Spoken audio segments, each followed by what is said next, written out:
dive into authentic conversations about ourselves and our community, exploring topics that uplift and inspire us.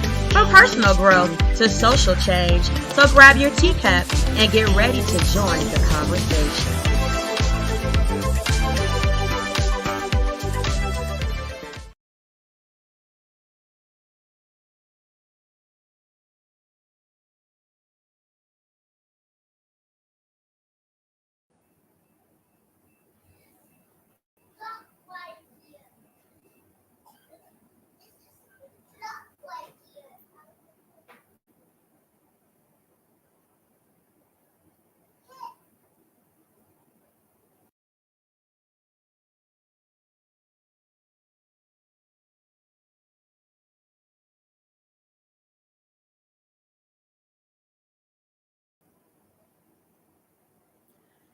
Welcome to another Tea Talk with Tanisha Talks Teas. Today is going to be on another note. We are talking everything California wildfires, okay?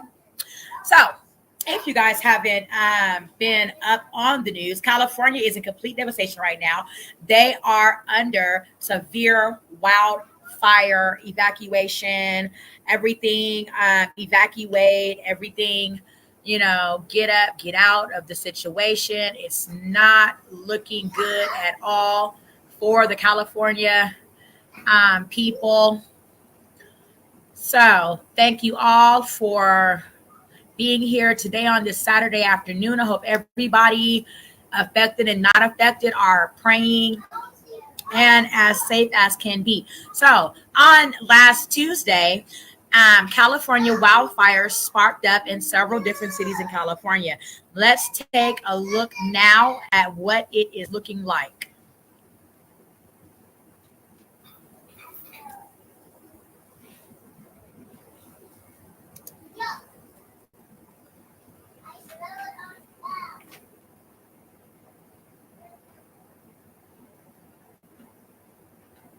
As the Palisades fire moved up that ridge, they got to work creating some lines, right? That's right. We had engines at all the houses up there, and then we were able to do a successful firing operation to push the fire away from the community. It worked very well, and that community is a lot safer today because of it. And it looked much better. And tell us what we're seeing right now. Narrate that for me, please. So right now we just saw the lead plane come in to show this plane behind it where to drop the retardant. You'll see in a sec as it comes out of its belly tanks. The red Phos-Chek retardant. Take you guys back to the beginning on Tuesday.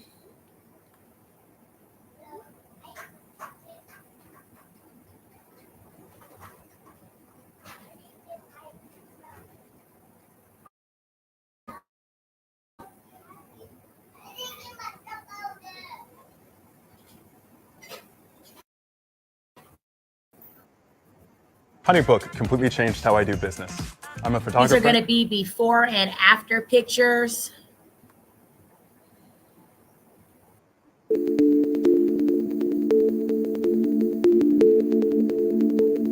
Satellite images show the extent of the devastation caused by the wildfires in California.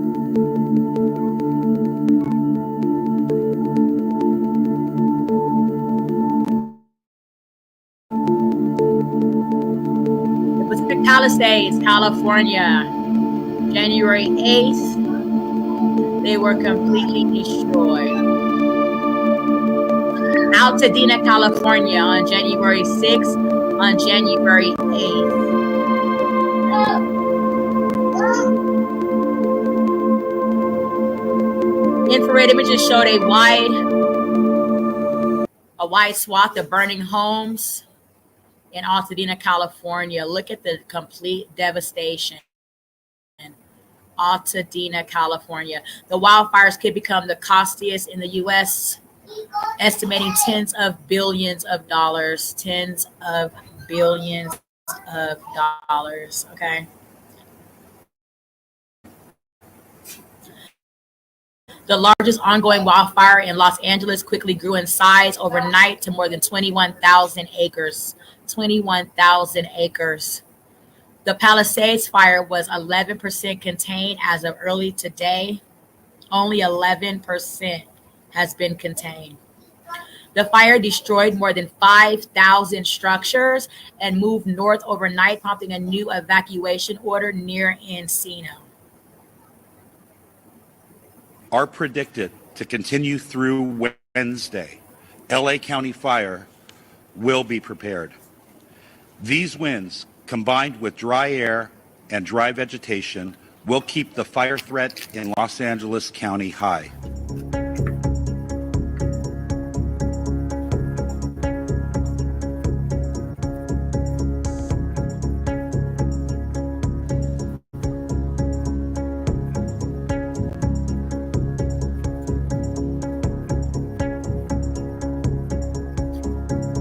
There's still a lot of people are unaccounted for. We don't know where they are. I think this toll is likely to go up, whether it's significant or not. The Eden fire spanning more than 14,000 acres. 15% contained.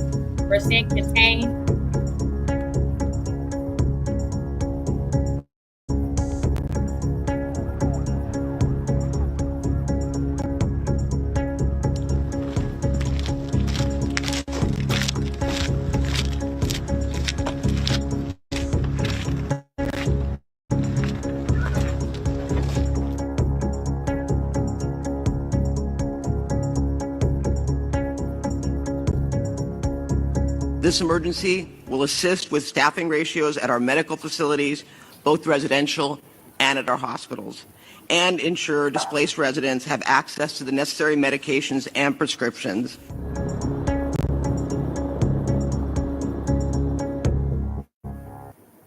So I'd like to say that when I first learned on January 8th, Tuesday morning, that California was on fire, I immediately took to believing that it was a setup, that it was a man-made fire. It looked as if the situation had gotten way over its normal California wildfires. Okay, California is known for wildfires. They are known for having fires in their hills. In a certain area. Usually it happens every other year or so. However, this fire seem to have started in their city, in their neighborhoods and things like that. It just didn't look right to me. So I already had speculated that the, fire was a man-made, intentional started fire. Nature is taking back all that was once hers. We were the virus. It has also been said, as we're going to continue to, watch here, that the hydrants were not used, that firemen were using buckets of water to try to put out fires. Like, this shit is crazy, y'all. It's crazy.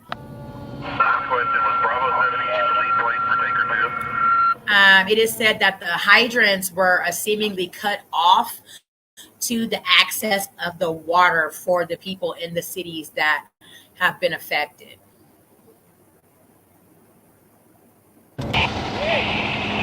As you can see here, they're using buckets of water because the hydrants were cut off for access to use to put out wildfires.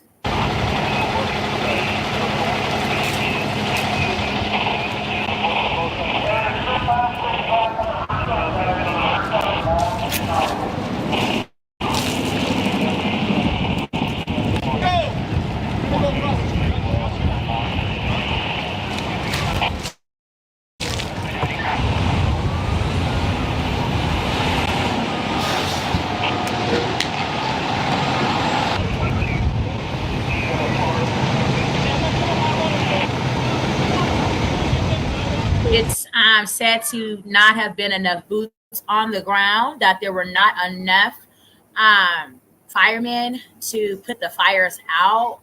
They were very understaffed and just overwhelmed with not really understanding what to do with this magnitude of a fire.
If you've ever dreamed of owning an apartment complex and you live near one of these cities, then you've got to see the same ad that I saw 3 years ago. It was Yes, we are now deep diving into the California wildfires, where it is a seemingly could potentially have been a man-made fire. They have already lost 5,000 structures down there, the whole city of the Palisades, and many, many more.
Complete devastation, complete ruin is really what we're looking at here.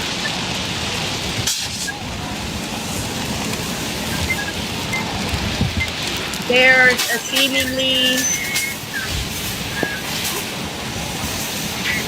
over 100, no, I believe there's over 250,000 people without power.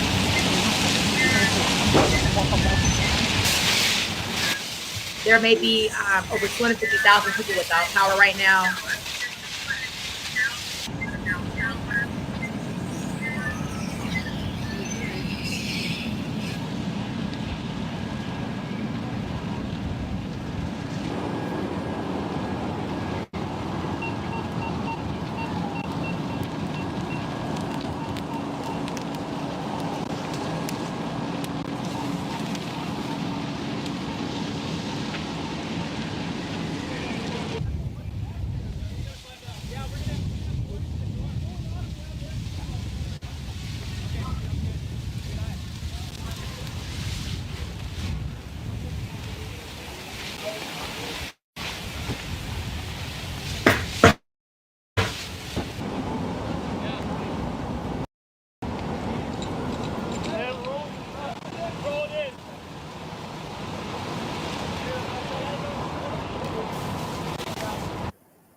Evacuation route instructions.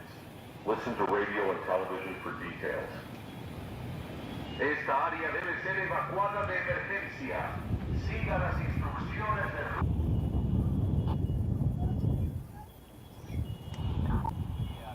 Look at that house. That is completely insane. Most of California is engulfed in smoke. Everybody is encouraged to wear gas masks as they are still in the city.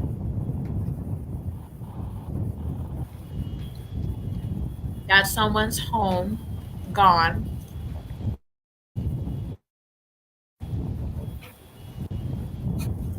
I mean, it's complete devastation and ruin right now in California in a lot of places.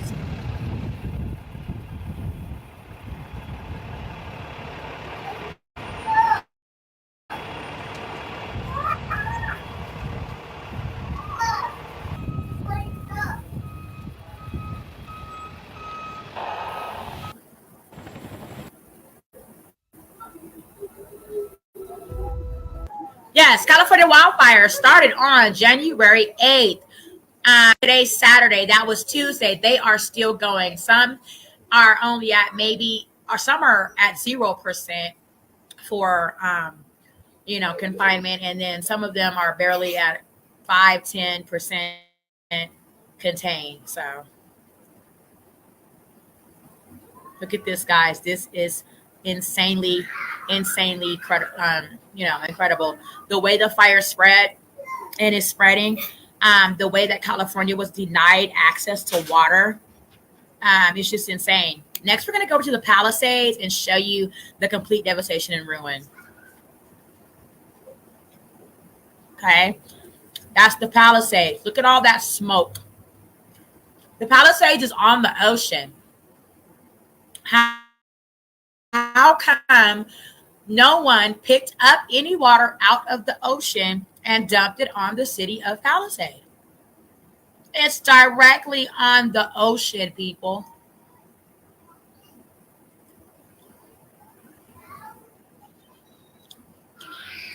You would think with all of everything going on in California, they would have had a filtration system for that to come out of the ocean, up out of the ground, and, incinerate a fire.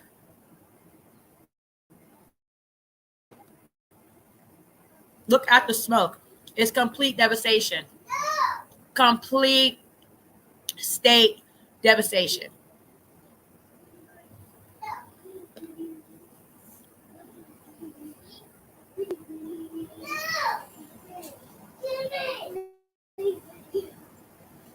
Look at all of the black city smoke.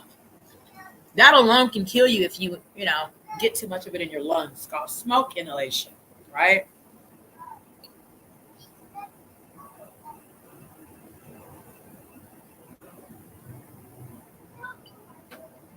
Some people refuse to leave their homes. They died trying to protect their homes. One poor guy was found in his front yard with a water hose in his hand, refusing to leave. I also saw where they were charging people $40 to get on a shuttle and get out of the fire areas. $40, guys.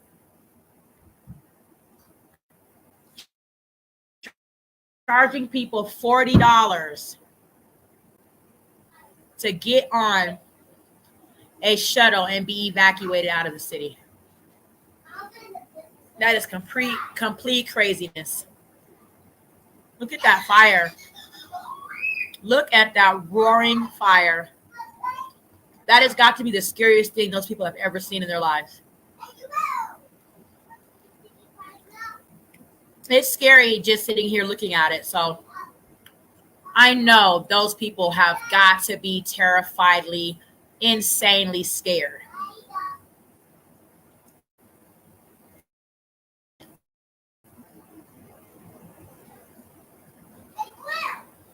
Imagine playing one day in your backyard as a child, and then you look up as you're swinging back and forth on a swing, and a wildfire is behind you like that. Terrifying. Terrifying. Look at the smoke. Look at that smoke. That smoke is crazy. Crazy. Look, I've never in my life seen something like that, except like in third world countries where they have wars. It looks like California went to war.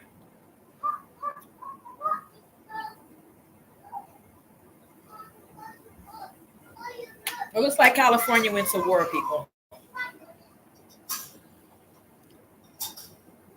This is insane.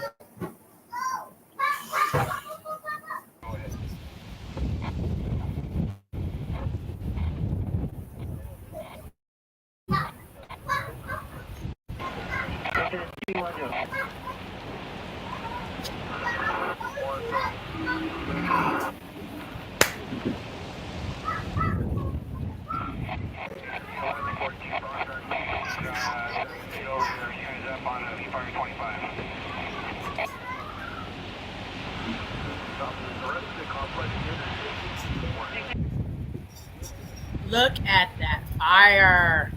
Let's go on ahead and travel on over to the Palisades as it ripped through the Palisades, okay?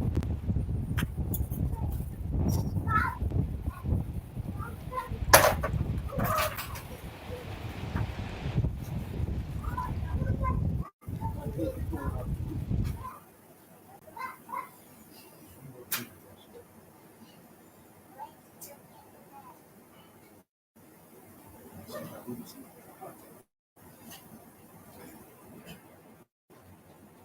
right, so listen up. State Farm was trying to charge me $197. Thank you guys so much for viewing this with me today. We are covering everything wildfires in California, the devastation, the ruin, the loss, the people, the celebrities, everything that it is to uncover about the wildfires that are still blowing, still going, still growing in California right now.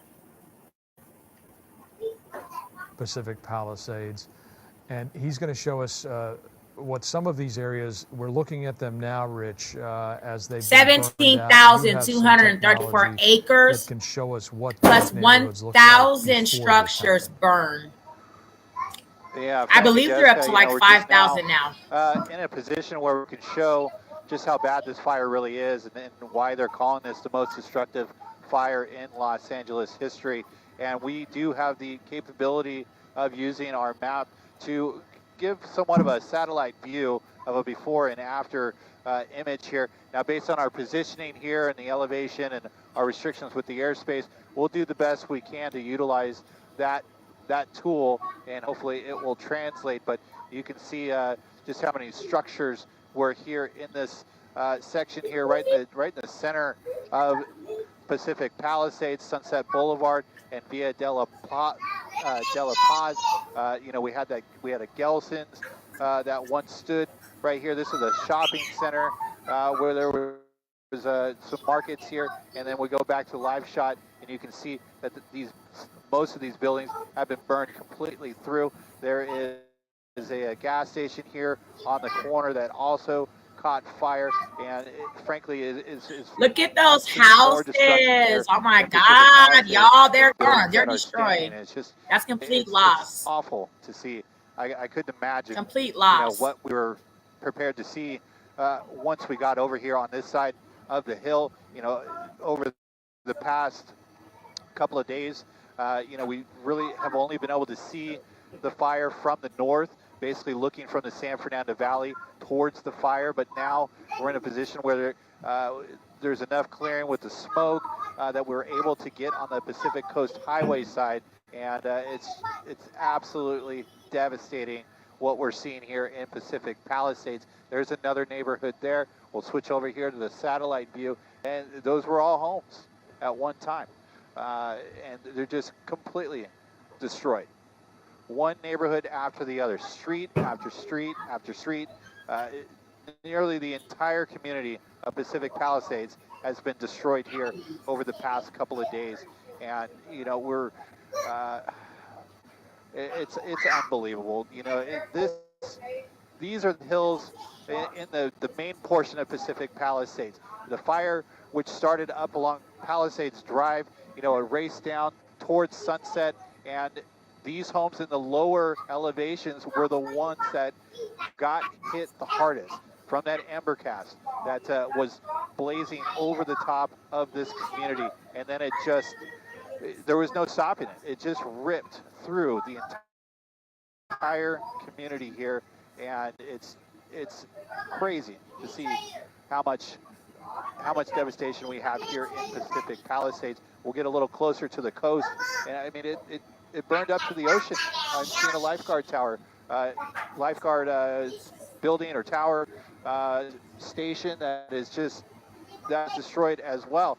Now let me widen out here in just a second here. I know we want to see the satellite view. It's just sometimes it doesn't translate quite as well as we want to based on the position that we are given. But this is the town of Pacific Palisades, the city of Pacific Palisades, and it's decimated. It's crazy to see here as we pan towards Pacific Coast Highway. These were communities right here along, I believe that's the Mescal Canyon and Pacific Coast Highway. These people, the fire just rushed right down the hill, took every single one of them out. And, now we could just imagine all these people that were frantically trying to get out in time, before the fire could race over these hills. And it's just, we're so fortunate that so many people were able to get out in time, because it could have been so tragic you know, if any more Thousands of structures damaged and destroyed. This is breaking news towards coming live from Tanisha Talks Tees. Right here, Today we are covering example here. So this is the wildfires that are burning in California. Palisade fires burned 17,234 acres. Okay, thousands of homes are gone. Abandoned or stuck on Sunset Boulevard and then Palisades Drive. So that's a look at Pacific Coast Highway and Sunset. It's right on the ocean. Like, I am very, very surprised to see that California allowed this to happen. But we're going to get more into that. We're going to take a deep dive into that. We're going to talk T while listening on some speculations about this, okay? Hillside has been taken out. Only a couple of homes, a few homes in between still remain. I'm sure they have some sort of damage. A lot of people really believe this was intentional, okay? I thought that the second I saw it. So there's lots of people that feel the same way. Thank you for talking tea. We're going to be here for a minute because this is serious, okay? It's the hottest tea right now, period. Okay, the blaze is what we're deep diving into now. We're not going to get too close because we don't want to get burned. It's completely ruined. It's completely ruined. Okay, it's completely ruined. A Los Angeles disaster movie roars to life. Whoa! This was like an 80-mile-an-hour blowtorch. I came out and I saw a fireball. Do you know what you're gonna do now? How do I get to my house? Tonight, homes in ashes. Oh, God, it's gone. I hadn't cried until I got here. Lives in chaos. My parents tried to get me out of here, but I couldn't leave. I can't go, bro. 51 years that I've been in this house. Heroes in action. You haven't slept? Not really. You got control on one, and then the winds pick up. The flames are still burning, and questions are burning too. How is there no water in the hydrants, Governor? Is it going to be different next time? It has to be. What lies ahead? No water in the hydrants, y'all. Like this. They come back one day at a time. LA's landscape changed forever. Its strength still stands. We are resilient. We'll find a way. We will rebuild, and we will rebuild together. Now, the very latest from the front lines. Fire and ash, devastation in LA. Good evening, I'm Lester Holt. Everywhere you look in fire-ravaged LA, scenes of apocalyptic destruction, as 6 different wildfires turn some of the most iconic neighborhoods in the world into moonscapes. Here's where things stand this evening. At least 11 people are dead. More than 150,000 are under evacuation orders. And some 10,000 buildings and structures have been burned to the ground. Tonight, stories of heartbreak, heroism, and also hope. But first, tens of thousands. Through the last 4 days, from the first sparks to the mammoth blazes, now unleashing their full fury across a great American city. That's wild. It all began 4 days ago when Los Angeles residents might have expected a typically beautiful Tuesday in their city. But that morning was different. Dry winds were blowing harder than almost anyone could remember. So around 10:30 a.m., when a small fire broke out along a bushy hillside near a state park, those winds quickly fanned the flames. LA firefighters got word on their internal radio channel. This has the potential for 200 plus acres in the next 20 minutes. We have a potential for structures being threatened in the next 20 minutes. The fire started to burn through one of the wealthiest and most beautiful neighborhoods in the country, the Pacific Palisades. I saw when the fire first started, so I rushed over here to pack my belongings, and I got the evacuation orders. Barely 2 hours after the fire broke out, residents began fleeing by car, but some got stuck in their tracks. The homeowners are saying they're unable to access any exit routes. There's fire on both sides of the roads. Amid the growing chaos, many abandoned their cars in the gridlocked traffic. Responding fire crews used a bulldozer to clear a path. Crucial minutes ticked by. By 4 p.m., the monstrous fire had gathered even more strength. devouring homes. Over behind us on Enchanted Way, there's probably 4 homes that were lost. I could see from the roof, I could see a structure on fire, so. Firefighters tried to attack the flames with airdrops by helicopter as the winds kept driving the fire forward, toppling trees and severing power lines. The only thing I heard above that wind was the power lines popping. By 6:30 p.m. on Tuesday, the Palisades fire had already burned more than 1,200 acres and forced the evacuation of thousands. We were here not too long ago. California Governor Gavin Newsom declared a state of emergency. It's incredibly important that we heed the warnings, the calls, that we're not out of the woods by any stretch of the imagination. The governor was right. Just as he and his team were speaking, another fire had broken out in Altadena, a small foothill community to the east of the Palisades.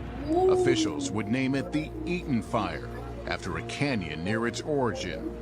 Which is your house? Yeah, this is our house. Backyard's on fire. I'm out of here. That new fire blew up rapidly in the darkness, expanding its scale, forcing the evacuation of this assisted living facility. You'll see the people on stretchers and just the effort, the very rapid effort to try to get these people out of harm's way. As the night wore on, the hurricane-force winds reached upwards of 75, even 100 miles per hour, making it unsafe for those helicopters to fly. We're trying to surround the fire, break it up into different divisions, so geographically we can orchestrate an effective attack on it. On Wednesday morning, plumes of smoke rose out of the canyons and blotted out the sun. The Palisades fire had continued its march west, scorching 5,000 acres in its path. You can see these coastal beachfront homes just erupting in flames. An estimated 1,000 structures had been razed by the fire. Cars, schools, churches, communities gone. It's devastating. It is apocalyptic. This does not feel real. Good morning. Thank you. At a morning press conference, the Los Angeles County Fire Chief Anthony Marrone didn't mince his words. The fire is growing. We have no percentage of containment. And 40 miles away, there were the first reports of deaths from that Eaton fire. Unfortunately, we have 2 reported fatalities. Tens of thousands of people remained under mandatory evacuation orders. And yet we found people returning to see what the fire had spared. And what it had not. Is this your home? I'm so sorry. How long were you here? My entire life. Yeah, I'm kind of in shock right now. Just watching this house burn down here too. Armed with garden hoses and buckets, people whose homes were miraculously untouched threw water onto smoldering roofs and yards. In Altadena, KNBC reporter Michelle Vallis watched the neighbors rush to help a man hold back the flames, the monster winds fueling a sudden roll of fire. These neighbors desperately try to keep their home from catching fire. And then rescue came. Here they come! We're gonna help you! More than 7,000 firefighters and emergency personnel had been deployed across the region since the fires began, saving who and what they could. Fighting walls of fire, often on foot, and sometimes running low on water. Out of every fire hydrant you've seen, what have you found? Right now, we're finding most of them are down or low pressure. Help was on the way. Fire trucks hit the road from neighboring states. But the fires didn't wait. Oh my God. Runyon Canyon is on fire. A new fire took hold in the Hollywood Hills. Officials dubbed it the Sunset Fire and ordered people to evacuate. There was panic and gridlock on Sunset Boulevard as the fire looks crazy. And then a sound of hope people didn't know they'd been waiting for. Choppers in the air. Here, at least the winds had died down, giving firefighters a fighting chance. In fact, as the sun rose Thursday over Los Angeles, the winds remained calmer. This is is Tuesday. This is Tuesday, Wednesday, 3 days now. He's on the Thursday. 2 days. I believe if it stays like this, we can actually turn a corner on these fires.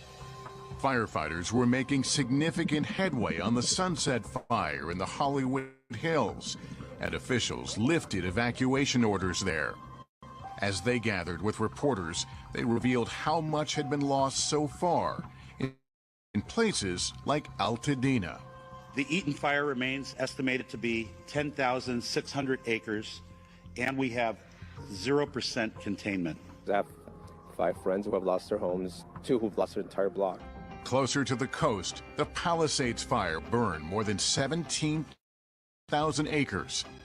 The air was so toxic, schools throughout the region were closed. Life here is unrecognizable. We can smell all of the chemicals and things that were inside these properties that were burning. It's just complete devastation, but home after home after home destroyed. Early in the afternoon, television viewers witnessed a new disaster in the making. Flames from the Eaton fire were lapping at the edges of the iconic Mount Wilson Observatory. It's also a vital communications link, housing broadcast towers for the entire Los Angeles area. A KNBC engineer was inside that building, offering a lesson in competence and cool-headedness. We've been preparing for this for a couple days now. We're in a good place up here. We've got a lot of assets that rolled in early this morning in preparation for what's happening now. Hours later, the fire had retreated. Late Thursday, authorities imposed a curfew on the 2 largest evacuation zones to prevent looting and called in the California National Guard to assist. But fire, of course, remained the biggest threat. And sure enough, another one broke out, the Kenneth Fire in Bell Canyon. Evacuation orders went out. We keep seeing these fires pop up in different places. If you're told to evacuate, then get the hell out.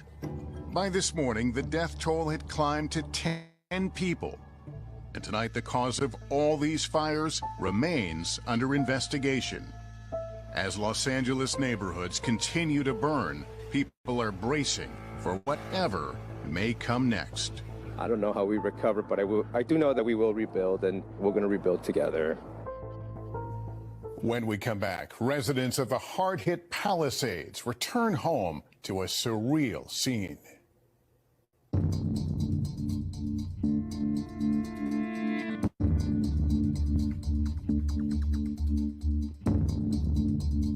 The Palisades fire is already the most destructive in LA history. 2 of our correspondents, Jacob Soberoff and Katie Tur, grew up there. Like so many others, they returned to find a heartbreaking scene. Pacific Palisades, a Los Angeles neighborhood 20 miles west of downtown, is the epicenter of this week's disaster. More than 5,000 homes and structures destroyed. About 20,000 acres razed by the flames, and nearly 40,000 people ordered to flee for their lives. I grew up in Pacific Palisades, and I've never seen anything like this. The whole town was gone as we knew it. This is the Palisades Public Library. It's still on fire. I brought my kids here, I don't know, in the last 4 or 5 months with their library cards. They check books out of here. Look at the fire still burning in the roof. Then I drove along the world-famous Sunset Boulevard. To me, Sunset Boulevard is the heart of my community. There's not a single house left standing here. What do you do? What do they do? There's just never, ever, ever been anything like this. One of my best friends grew up here in the Palisades, too. MSNBC anchor Katie Tur. Here she is as a kid in the neighborhood. A heavy hitter, getting a jump on her career. We drove through streets filled with so many of our childhood memories and dreams. Growing up, we had fires too. Did you ever evacuate? No, we never evacuated. And that's what's crazy. It's like everybody thought in the event of a natural disaster, this area is untouchable. They just thought fire would be contained before it ever got down here. Thankfully, it mostly was until now. And this is the most densely packed area in the Palisades. Not a single house is left here. If I was going home, I'd make a left on this street. Why don't we go there? Was that your front door? Yeah, and this was the living room. We put a Christmas tree in this corner right here. Her house is And completely behind that was gone, a guys. bathroom. Look My at the dad set up a dark devastation and room for ruin. me, and because I love photography. Our nostalgia was short-lived. There's too much real misery here. Too many lives upended. We just moved in. It's also said that they before the fire. cut Do you know what you're gonna do now? the fire insurance for most of the people affected in the areas where the wildfires There's no way. burned, I was like working maybe really 3 hard, months and before the the couple's there, wildfires and I was, like, even working, started. I didn't They know cut that the I fire came out and I insurance. saw a fireball, and I had to get out immediately. Oh my god! I grabbed. This is everything. I grabbed one painting. Today I met Tanner Schaff. Tanner is from Minnesota, but happened to be visiting a friend when the flames engulfed the neighborhood. And then the house. How are you doing? I mean, I think it's not an exaggeration to say you barely made it out alive. I'm doing well. It was a bit overwhelming. They fought the fire. Please remember to like the video, share the video. Friends that firefight and give me a lot of knowledge, and I've been around some fires before, but nothing like this. Pretty much every house here got taken out. I remember hearing you talk about the trees on fire. You could see the trees on fire. The thoughts that were going through your head at that moment when you realized we got to save our lives. Yeah. What was it like? Just a sense of defeat. They found themselves in an inferno. Everything's on fire around us. You know, we're getting in his car. We're going down the street. It's thick. You can hardly see. And there was just kind of this just sombering feel in the car. You can't describe it. Just nearby, Cafe Vita used to be at the heart of the community. Oh my Now God. it's a pile of charred rubble. Oh my God. Look at this. This is just hard to believe. That man's poor restaurant. Javi Fuentes has worked in Pacific Palisades for 34 years. I've known him almost as long. What was it about this place that made it so special and made it so popular? The enormous effort to make it like a second home, you know, for everybody. What does it feel like to be here? I have so cried so much, hijo. I have cried so much on these last days. It's so hard. Complete hard. loss, ruin, devastation. What are you gonna heartache, do, Elvie? suffering.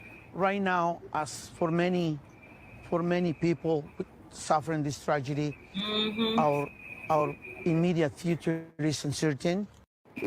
I don't know. When you cover these things, you always hear people talk about, I can't imagine it happening, you know, to me, and this hasn't happened to me. But I look around the town, the neighborhood, the place that I grew up in. I talk to my friends. Look at the complete devastation. It is complete devastation. It's hard to imagine what comes next and what happens next. As the fire continues to eat away communities, you hardly dare think about the future. CAL FIRE Deputy Director Nick Schuler. In my 26 years, this could be one of the top, most devastating fires I've seen. What happens in a situation like this where the high school's destroyed, you got churches destroyed, you got the 2 supermarkets in the community destroyed? How do you come back from something like this? Everything is gone, guys. I know it's hard for everybody. Like, that is so let's incredibly keep our insane. faith, and let's keep our hopes, and let's be together. When we return, how residents of a unique community in LA are dealing with traumatizing loss while holding tight to what they do have left, one another.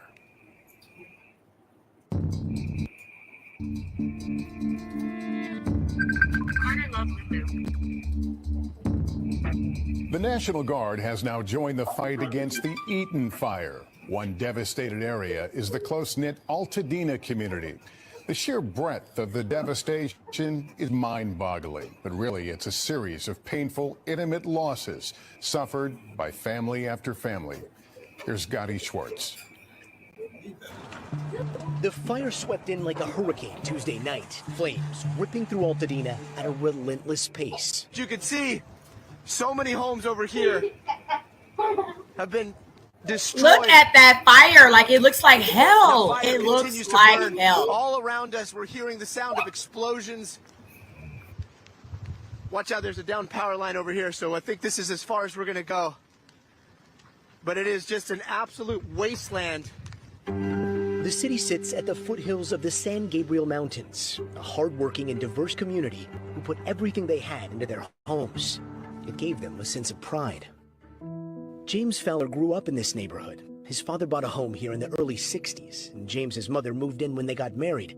They raised a family, put down roots, from weekend barbecues in the backyard and afternoon swims to celebrating engagements and birthdays. Happy birthday, dear. This home was the backdrop for all the big Fowler family moments, and it's the place where his father passed away. Afterwards, James continued to live there with his mother, embraced by their tight-knit community. But as the smoke finally lifted on Wednesday morning, it became clear. James's hometown was forever changed. I'm so sorry. It's all gone. James's brother-in-law made his way to the family home and sent this video. Oh my God. Look at that, y'all. From what it was to right now. This is what the house looked like before the fire. Now all that's left is a chimney and a truck in the driveway. Oh my dear God. Thursday afternoon, James returned to his beloved Altadena. I knew people all up and down here on the Malta, all around this whole area. This whole area is where I grew up, really. Driving the streets, James looked for his local restaurants, his schools. It was all gone. I touched my head and cried yet, because it's so devastating and so shocking, And it's just like, I didn't believe it was real, and now seeing it is like, He finally made it to his family's home. He wanted to see it with his own eyes. I can't really make anything out. A home in ruins. There you go. It's wild. This is devastating. Of course, the smoker is fine. Made a lot of good barbecue, honestly, for many years. And then his father's truck, slightly melted, but still there. Perhaps a message of strength from above. There's a haunting serenity up here, even in this. Yeah, it's still so unbelievable, James never imagined any of this when he last left the house as the flames approached. I knew it was coming this way. We've escaped fires before. I grabbed what I could, and we decided that, it's time to go. James packed up his father's ashes, some clothes, and a toothbrush, and banged on neighbors' doors as he left to warn them. It seemed kind of chaotic. The family had evacuated from fires before. It was very scary up here as we were leaving. The glow was terrifying. This time was different. This was such a beautiful home. It sounds like it was your father's forever home. Yeah. It was your forever home. Yeah. This is where you wanted to spend your life. It is. Yeah, absolutely. And who knows, maybe we rebuild here, I'm concerned. A new home, he knows, will never be the same, but the people are. I'll be honest with you in saying that, while it's overwhelming and it is big stuff, it's still just stuff, So that's something I have to remember, that it's big stuff, but it's just stuff, right? When you have a community like this, it does make it a little bit easier. That's right. I'm just grateful for what I've got. I've got great friends, I've got great family, I've got a great support system, got a great church, great community. So it's just, I'm grateful. When we come back, a hair-raising ride-along with a first responder.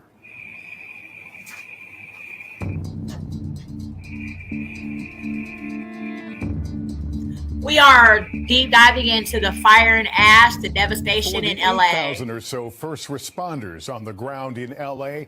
Grueling doesn't begin to cover what they're going through.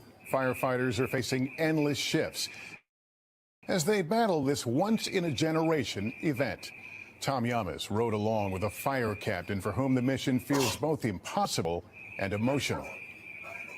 Bring the engine right here. It's been a 4-day nightmare for firefighters in Southern California. Look at that. That is incredibly just like the worst shit you ever want to see. Today, we went into LA's It looks like a rustic third Topanga world Canyon. country had a war. It's on the north flank of the Palisades fire. It really looks like Flames, a war. smoke, and a battle up and down the mountain. We rode along the twisty roads to find the heart of the firefight with Battalion Chief Brent Pasqua from CAL FIRE. So we're doing everything we can right now to control the spread of this fire. If we can jump on this fire now, stop the spread of it, when the wind comes, we'll be in better shape to not have a fire escape out of our perimeter and keep this within the perimeter. We're in the middle of the Palisades firefight right now. That is a Firehawk. It's a Black Hawk helicopter that has up to 1,000 gallons of water, dropping it right on some of the hottest spots of this wildfire. The crews gave hope to residents who were fighting the fire themselves. They were relieved to look upward. What impact did those airdrops have? Well, tremendous impact, because the accuracy of those airdrops was unbelievable. At times, the fire crews got a little bit of help from residents. We met one woman, 6 months pregnant. Tell me what you're doing right now. Trying to save the house. The firefighters exhausted, but on a mission to save lives and homes. Like Captain Craig Blevins, already on duty for nearly 30 hours when we spoke to him. We showed up here yesterday morning about 5 a.m. You haven't slept? Not really. But you're going to go as long as it takes? Yeah. How tough has it been fighting the winds? Yeah, you can't really beat the winds. This was like an 80-mile-an-hour blowtorch, just heating each house up and lighting it on fire one after the other. You couldn't believe it. If we had a crew at every house, we still would have had a heck of a firefight on our hands. There's nothing left here. It's so hard to see. You know, this is not what we do this job for. We come to win, and you can see one house is standing, but our goal is for all of them to be standing, so this is hard to see for sure. Yeah, do you see how... On our ride, we saw this burnt-out shell, gray and ghostly.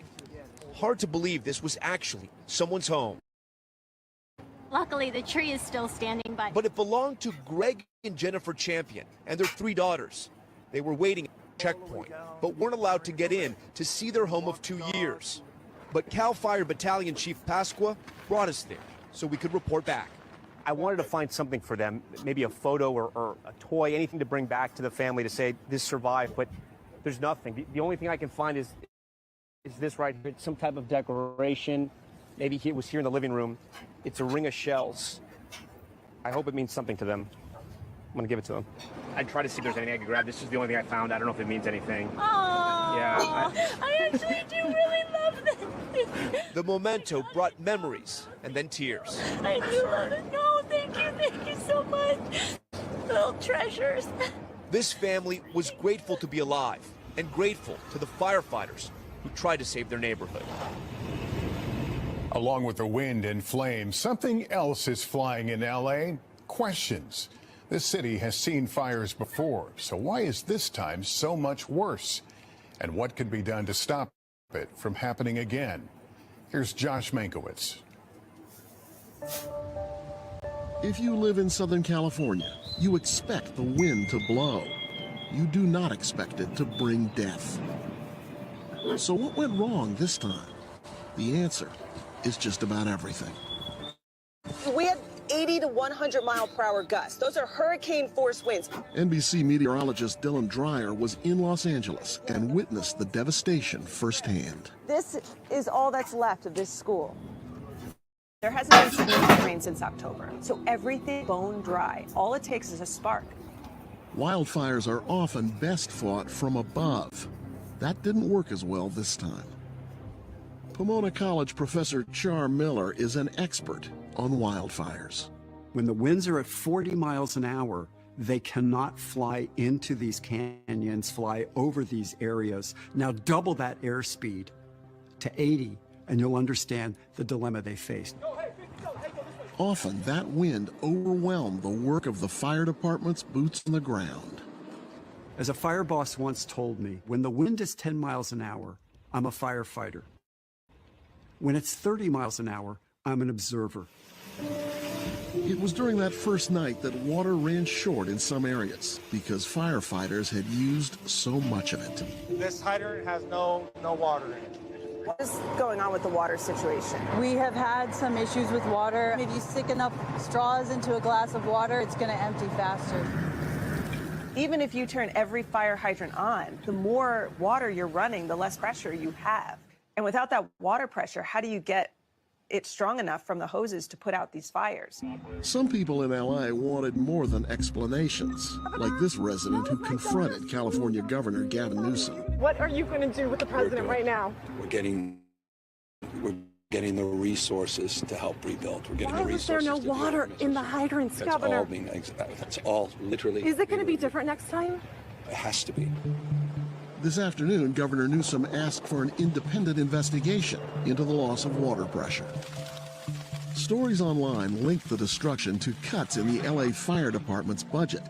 The full picture is a little more complex. At a time when cities everywhere are prioritizing the goddamn budget LA's fire chief to the fire that department less money for overtime in California impacted the department's ability to provide service. There were no reductions that were made that would That have is impacted insane the situation in that an we were area dealing with where over the last couple of wildfires days. are known For some, to happen the truth was any simpler and second. also They tougher to cut hear. the damn Firefighters funding and to the first firefighters, responders y'all. We're simply outmatched. Are y'all sipping The this winds were tea? too It's strong. hotter The flames than were it's too ever been. intense. It's scalding, The okay? topography was too dangerous, and that's a perfect storm. This is the and a hottest very tea dangerous one. that we need to be sipping Professor right Miller now. says today's crisis and tomorrow's will require a big discussion and some decisive action from our political leaders. These fires are getting bigger, and we need resources to be able to fight them to Thank sustain you. life That is in this region. insane. Let's continue. There's no question that in the years to come, millions will remain in harm's way, either by choice or necessity. Professor Miller says there are ways to make communities safer and more resilient. It won't be easy. It will take political consensus, long-term commitments, and significant investment. The stakes could not be higher. We've got capital that can be invested in it, but if the Southern California can't fix this problem, it's not fixable. Then it means that California is not livable.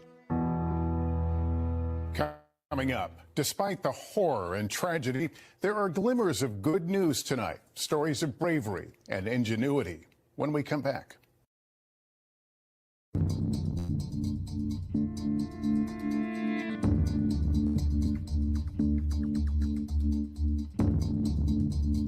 As horrifying and heartbreaking as the scenes of destruction are, many LA residents remain determined to protect what they can, whether risking their own safety to track down the family pet or picking up a garden hose to save a home. Small acts of gumption show us there's one thing that cannot be extinguished: the human spirit. Here's Liz Kreutz.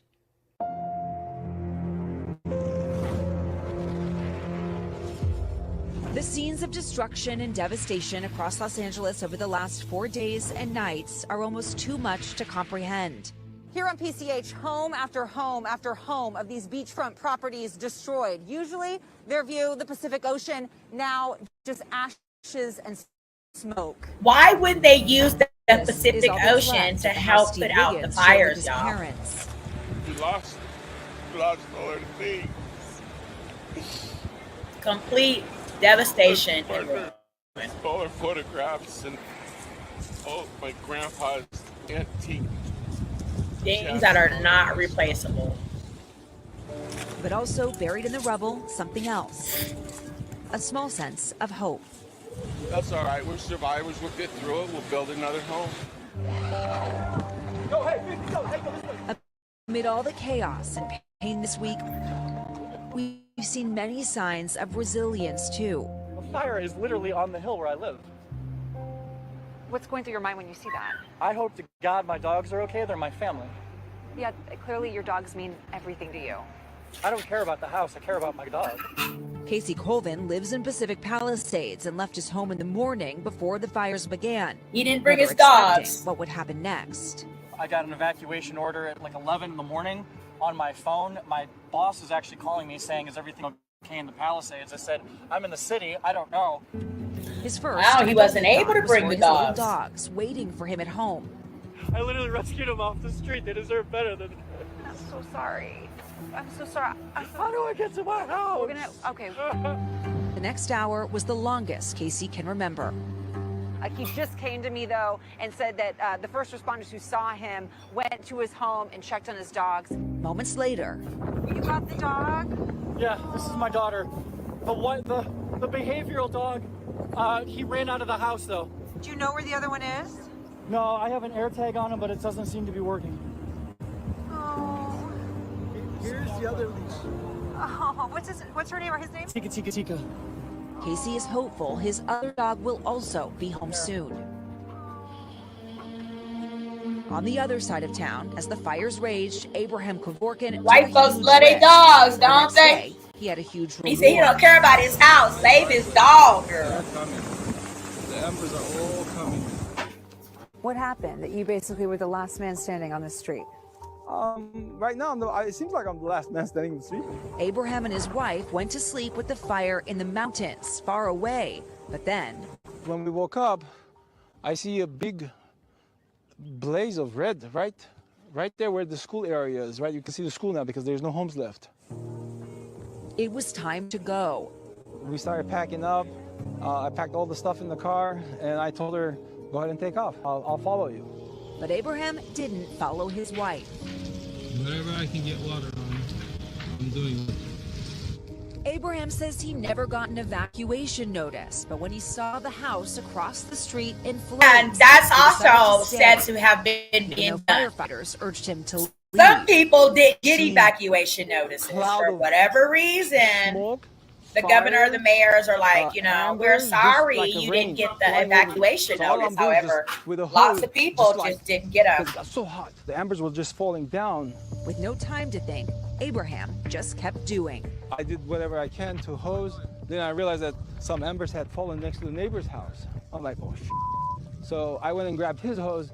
I noticed that there was more water pressure. After that, I started running around, spraying other people's neighbors' rooftops. For hours, Abraham says he sprayed water on his house and his neighbors. I said, I'm still alive. I just gotta keep fighting. There's nobody coming here. There's nobody on the street except me. And I just kept going with the water. Abraham knew it was a big risk, the kind authorities urged people not to take. But the next morning, he was still standing, and so was his house. If I didn't stay, I believe, if I didn't stay and wet this whole roof over and over again, I think it would have caught on fire and the house would have been lost. I believe that. I think that I did save this house. If I had more water, I think I would have done more. I would have helped everybody that I can in my power. Why not? What is your hope for this community? I'll come back and rebuild it. Oh yeah, don't give up. Don't just walk away. Sometimes we have to start over again. When we come back, Keith Morrison, longtime Angelino, with his thoughts on what's next for L.A., a remarkable, some say impossible city.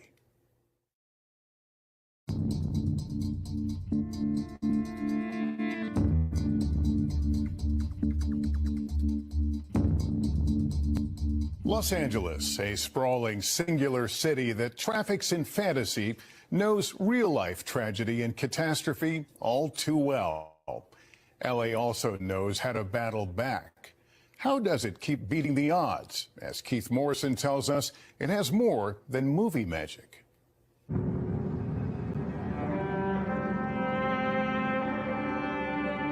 What a crazy idea it is. What a bit of madness.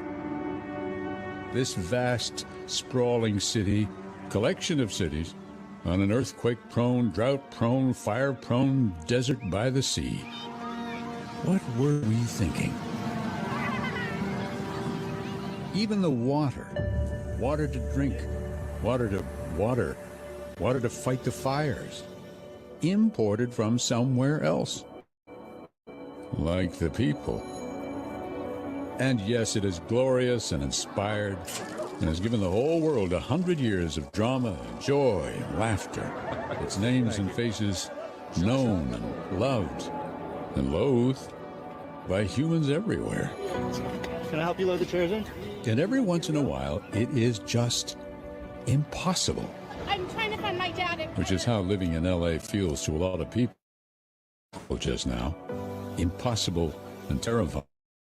The flames are just kind of leaping right over us. This one, many fires at once, is perhaps the worst of them.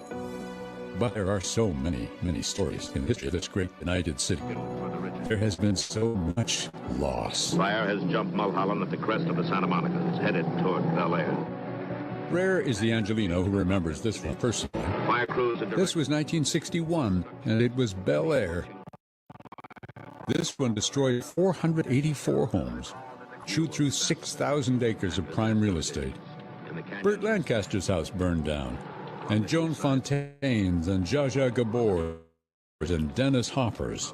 I'm Tom Brokaw over Laguna Beach, California. This is the one they call the Great Fire of '93. Took out a giant swath of Laguna. And there were more. There have always been more. One fire after another some years through the Santa Ana winds of winter so dry that pliant oak and chaparral shriveled to kindling, practically begged to be burned. How often have bits of Malibu gone down in flames to take multi-million-dollar mansions with them? Are we keeping track of the fires and the droughts and the floods and the earthquakes and the gridlock and housing prices that are clearly insane? And still we come here because there is something about Los Angeles, this siren of a city by the sea, that pulls us in and makes us stay even if we tell ourselves we probably shouldn't. Will it be different this time, now that it's worse, much worse?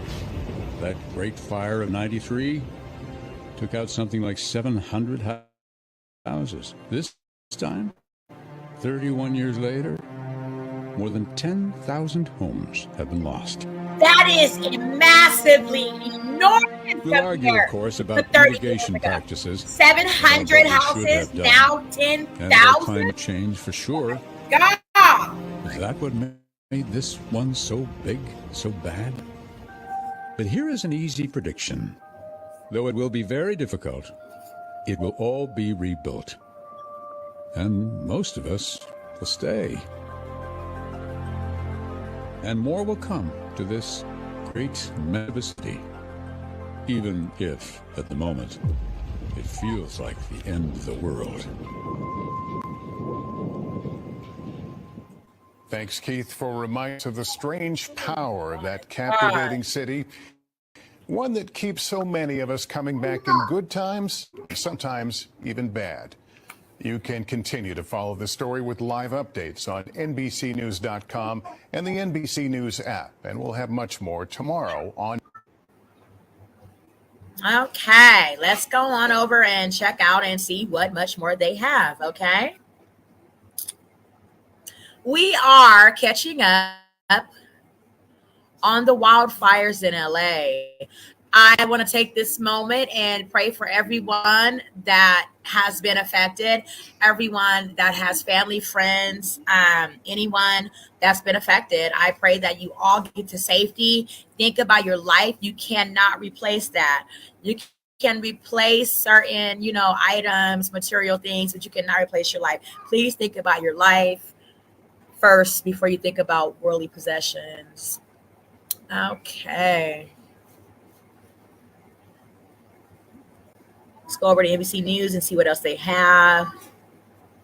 That was the devastation in LA. What do you guys think? It's terrible. It is terrible. Okay. So.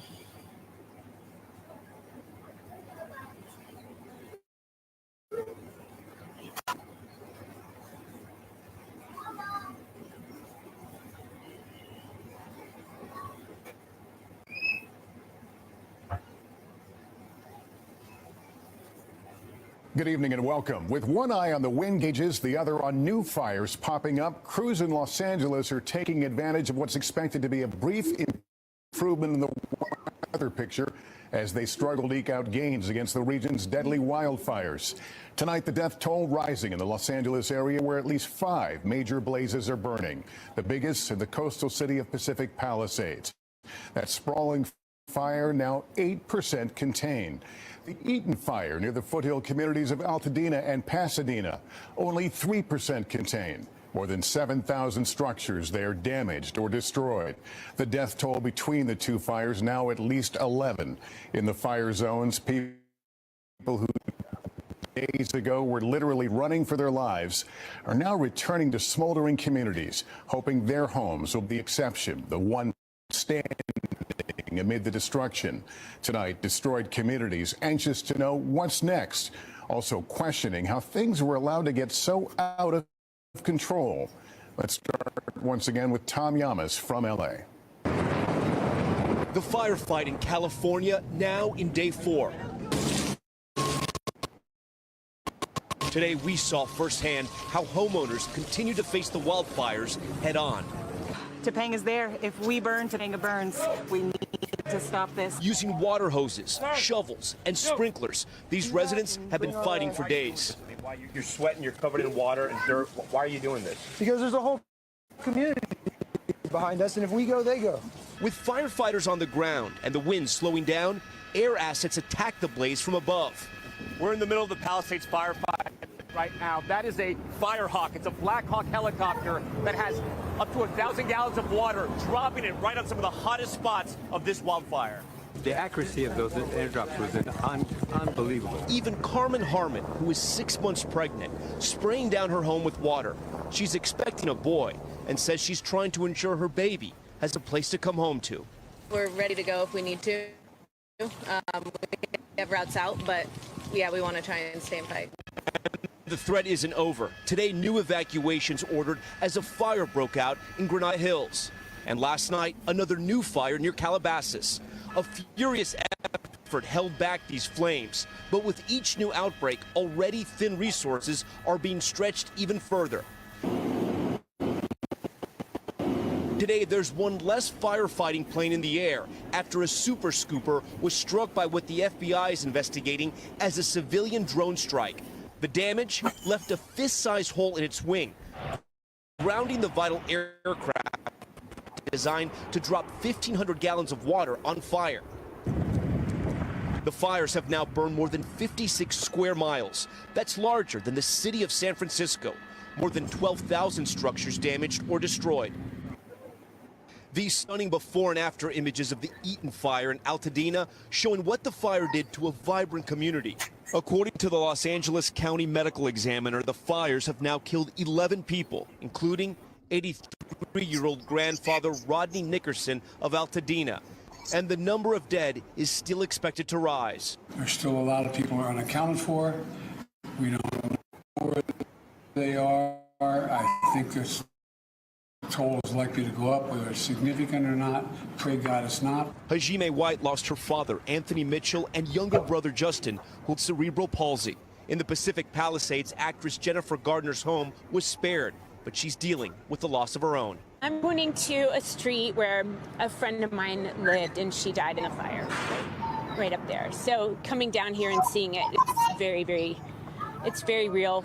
Amid miles of destruction, the National Guard now standing outside fire zones to prevent looting. Today, Governor Gavin Newsom called for an independent investigation into the loss of water pressure in fire hydrants. This as outrage is growing and questions remain about what impact LA's Mayor Karen Bass's budget cut to the city's fire department had on the response. Our local station, NBC Los Angeles, pressing the city's fire chief for answers. So $17 million cut did not allow us to do what we needed to do. And where that impacted us specifically, they cut the budget. Cut the budget for firefighters. Cut their budget. So that apparatus could not be utilized in this fire.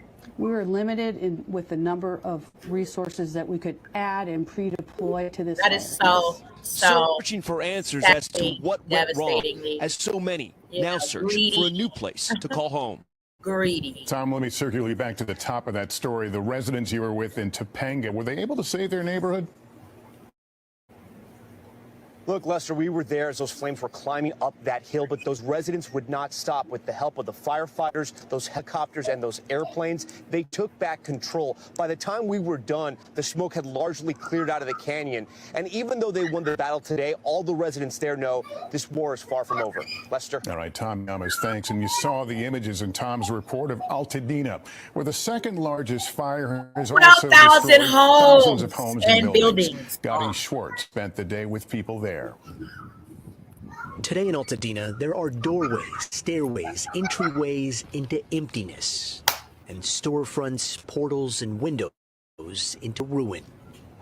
From above, the loss is staggering. Over 7,000 structures, homes, and businesses destroyed. And for Kim Hood, the greenhouse face of mountain wasn't just her dream home, it was what her parents passed down to her before they died. What was your reaction when you first saw it? Tears. Tears. My husband's like, okay, I thought you already cried out. I'm like, apparently not. She shows us pictures of her family gathering around her fireplace for Christmas, one of the only remnants left standing. Unbelievable. Up the way, Juan Perez puts the scope of destruction into heartbreaking perspective. It's all gone. All gone. I mean, the kids were born here, raised them here, 20-some years. Built this and it's completely gone. Not just me, it's my whole neighborhood is gone. There's thousands of us that don't know what we're gonna do, don't know where we're gonna go. There's nothing left, and I've been here for about an hour and a half, and I don't want to leave. So everything that we know and love is gone. Not just this house, my whole city gone, man. The whole thing, like everything, my whole neighborhood, everything that I grew up to love and know is burnt up. But in this working class community that feels more like a small town than a part of LA, there's already talk of rebuilding where their roots are generations deep. Sometimes you get knocked down, but we're just not going to be knocked out. You know, you fall down and we get right back up. And when the rebuilding begins, the Altadena hardware store will be ground zero for reconstruction. Jesus. Even if you've got building supplies in the parking lot. On the street, wherever we can put stuff to help people, we're going to put it. Yeah, we're going to do everything we can. And Lester, Jimmy says the night of the fire, his home was saved by a neighbor with a hose. When he finally got into town, they got to work saving another neighbor's home, and that's why they weren't able to come check out this shop. And even today, before that interview, they were out trying to put out another hotspot with buckets to save a friend. He says that is what defines this community.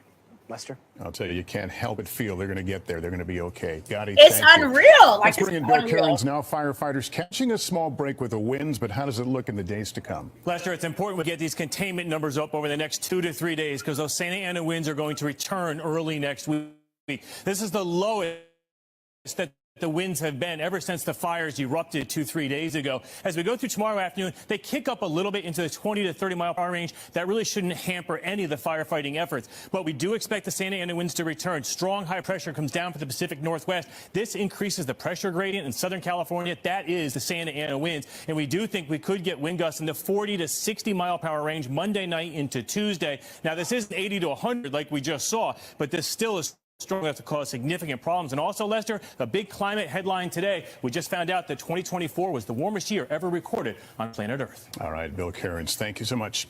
Thanks for watching. Stay updated about breaking news and top stories on the NBC News app or follow us on social media.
progress of the fire on Snapchat.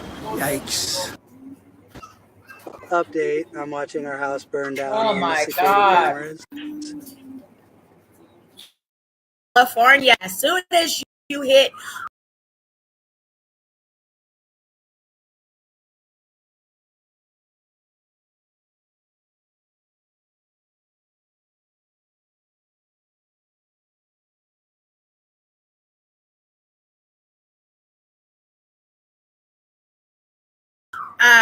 watch, please hit like.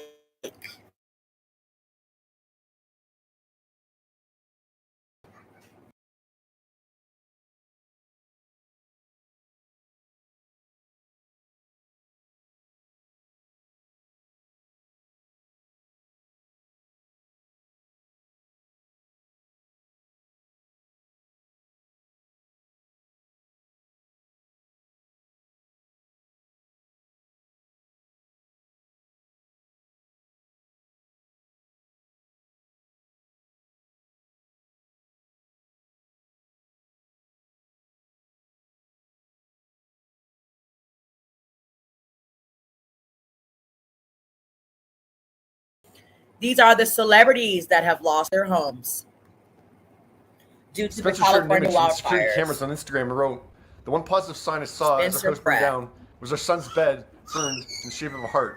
A sign of how much love was in this house. So thankful for all the years and memories there with our family." Craziest thing when you're packing for a Montag. fire is that your brain just like freaks out. You're like, what do I need? What do I not need? It's so overwhelming. Packing up a house, I mean, I only have like 2 pairs of jeans, 2 shirts. I got so much more clothes for the kids.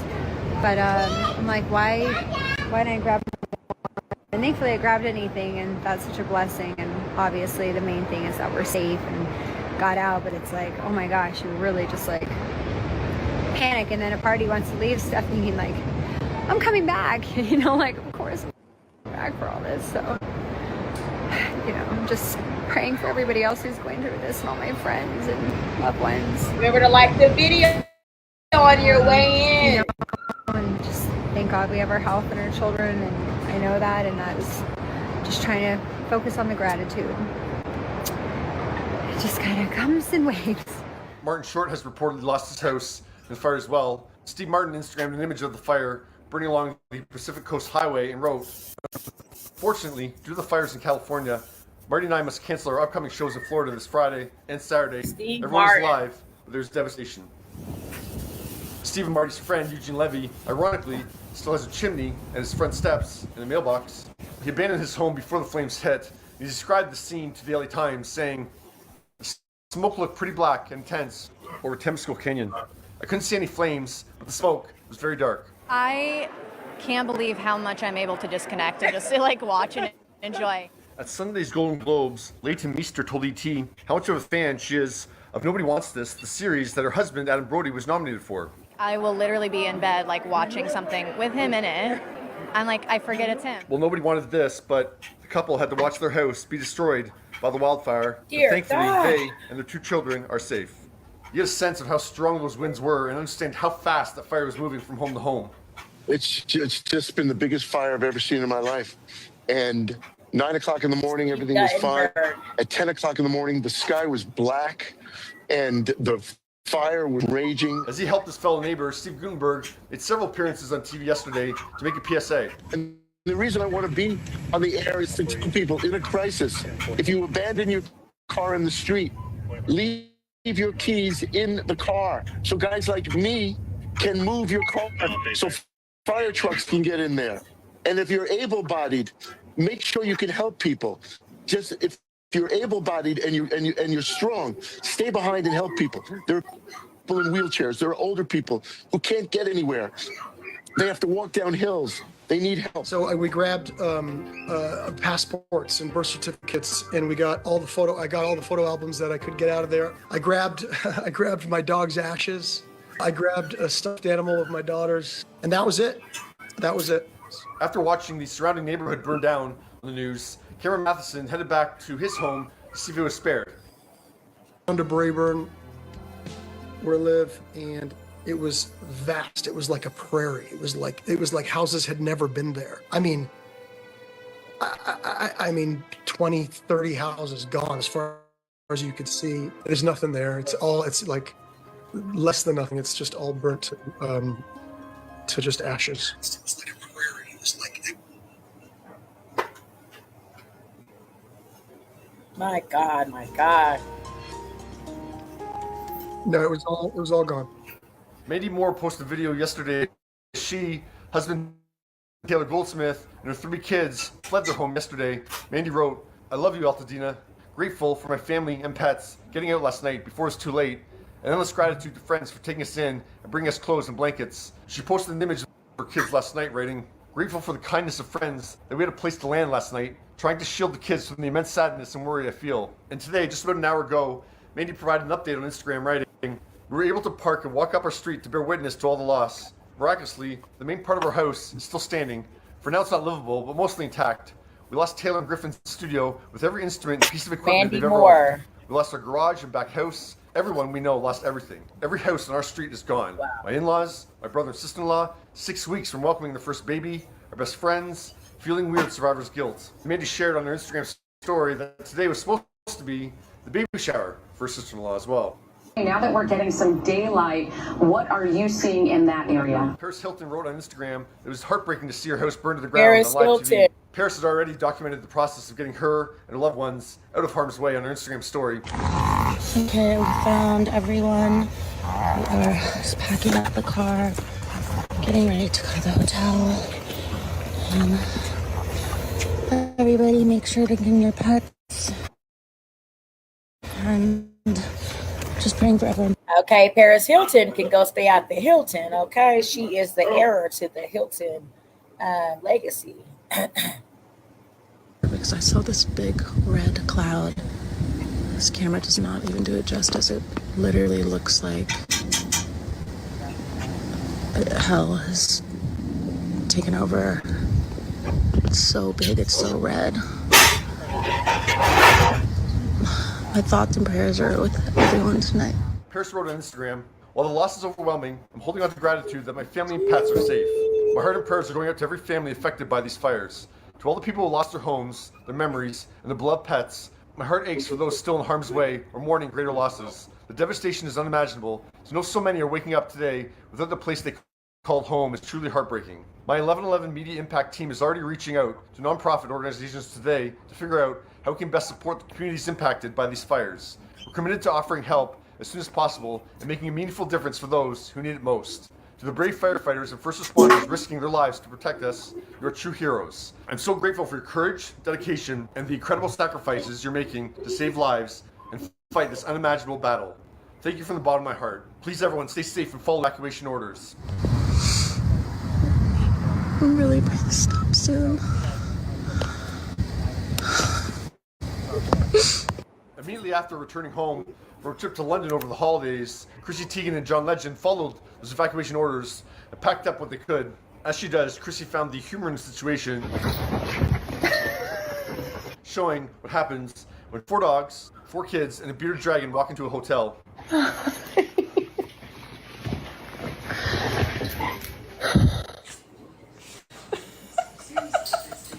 Very cute dogs. Oh my God. There's John Legend See how stressed the there dogs are. with his wife Chrissy Teigen and their dogs and kiddos, landing safely at a hotel. Now, Chrissy hasn't posted any further updates today. I don't know if that's a good thing or a bad thing. But I mean, right now, no news, any news, it's all bad news. But I can feel the heat emanating from this house, which actually happens to be my aunt's house, who lost everything here. Diane Warren lost her home. Ricky Lake wrote on Instagram that her house was all gone. I can't believe I'm typing those words. James Woods was one of the first people who had to abandon his home. And yes, maybe your home's going to burn down, but let me tell you what's more important than your home is your 94-year-old neighbor, your fellow across the street who's trying to help you, and all the friends and family who've been calling all day. And yes, we're safe. They're going to need a lot of help. And don't let people get you all whipped up. Oh, these are rich people. These are people. There's a lot of people going through this, so please, people at home, don't mistake this for just talking about me and my family, my possessions. There's hundreds, if not thousands of people affected. These are human beings who have lost everything. Everything. So please, let's see them as our fellow human beings and do what we can to help. Yeah, what are your thoughts on the ongoing fires in the Pacific Palisades in the LA area? All right, those were some of the affected celebrities that have lost their homes. As we heard Whoopi Goldberg say, no, we should not say or feel that because they're why help. I do feel that the celebrities will have a greater, landing than the everyday working person in rebuilding. Okay. So, I would encourage, those to rush to the areas of the places that lost homes that may not be sitting on an immense nest egg like a Paris Hilton. Paris Hilton can rebuild her home without the help of FEMA. However, those that cannot, I, just want to say that they would need to be, first in line for those types of relief and support. So,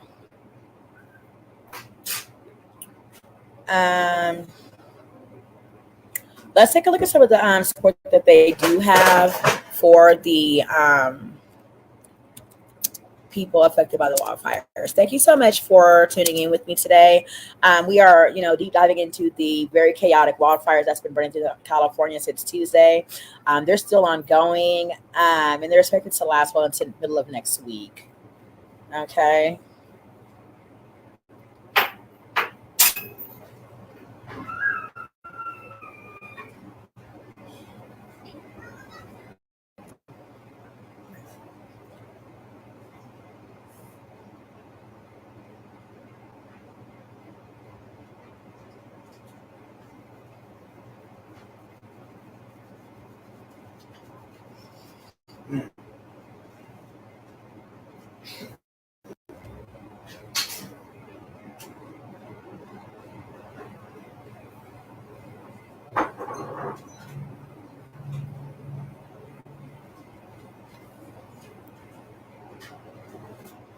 Let's try donation instead of supporter. Let's see.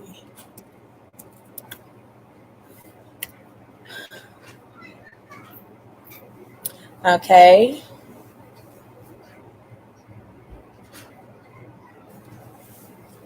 We're going to look at the food truck gathering for the people affected by the California wildfires. Remember, when you come in, all I need you to do as you are deep diving with Tanisha Talks Teas on the California wildfires is hit that like button for me. Thank you. Reporting on the wildfires that have devastated a number of local communities. So much loss, so much sadness in our coverage. But tonight we have discovered something quite wonderful taking place in Pasadena, and we just wanted to share it with you. It's a pop-up help center. Local residents there coming together to help other neighbors who've lost so much. Eyewitness News reporter Kevin Ozebek from our sister station in Houston found this pop-up and help center. He's joining us live at the Rose Bowl with the story. Kevin? Hi there, Mark. So, Mark, we were just kind of driving around. Out of the corner of our eye, we see all of this activity, this big crowd, and we said, we better check that out. And we are sure glad we did. Just take a look around. This is a pop-up donation site, and it is growing fast, and it is growing rapidly. You can see all these people here getting what they need. You can find everything here from paper towels to dry soup to paper and plastic plates. Anything you need if you just lost your home. And we've seen dozens and dozens of fire victims come here tonight, and the only reason they are getting all this help and all this support is because of all the donations that are pouring in. The food being handed out is hot, and all these essential items are free for those who need them. Thank you so much. Yeah, it means a lot to be able to see the community giving back to each other and working together. Jackie Zavala is here to pick up the bare basics like toilet paper and a toothbrush. Her home burned down in the Eden fire and is one of dozens here of what you could call a pop-up donation drive. We started with just 2 hot dog carts yesterday, We planned just to come give 500 hot dogs. Word spread on TikTok that food truck vendors were coming together to feed those impacted by the fires. And that has grown into this, a pickup site where fire victims can get everything to help them survive the next few days. What does it mean to you to see all these people coming and getting the help that they need right now? It feels unreal that all these people are here together helping one another. It feels so special. And all this sprung up in parking lot I outside the Rose Bowl Stadium. We found out that they were using this parking lot as shelter or refuge, if you will, and we wanted to do something for them, and here we are. It has turned into this with the power of social media and my friends. And for those most in need, they could not be more grateful. Some here now hardly have more than the clothes on their backs. Our house did burn down in Altadena, so, we don't really have anything. Just trying to get anything we can. Oh, I can't imagine how tough that is, but to see this pop up to help people like you, what does that mean to you? No, it means the world to me. I mean, this is my community, and I'm so grateful to have them. SoCal this week has seen the worst that Mother Nature can bring, and now the best of humanity's giving nature. Our goal is to make sure that every family that was impacted gets the right help that they need. And that right there is SoCal strong. Now you can see all the piles of clothes that have already been donated, but organizers say if you have a warm coat you could donate, they would love for you to come and drop that off because they are seeing some fire victims who could use warmer clothes. After all, it is pretty chilly out here tonight. I also want to draw your attention to this other parking lot that is just across the street, also there outside of the Rose Bowl Stadium. That is where dozens and dozens of fire crews, some local, some from pretty far away, are kind of stationed. That's their home base.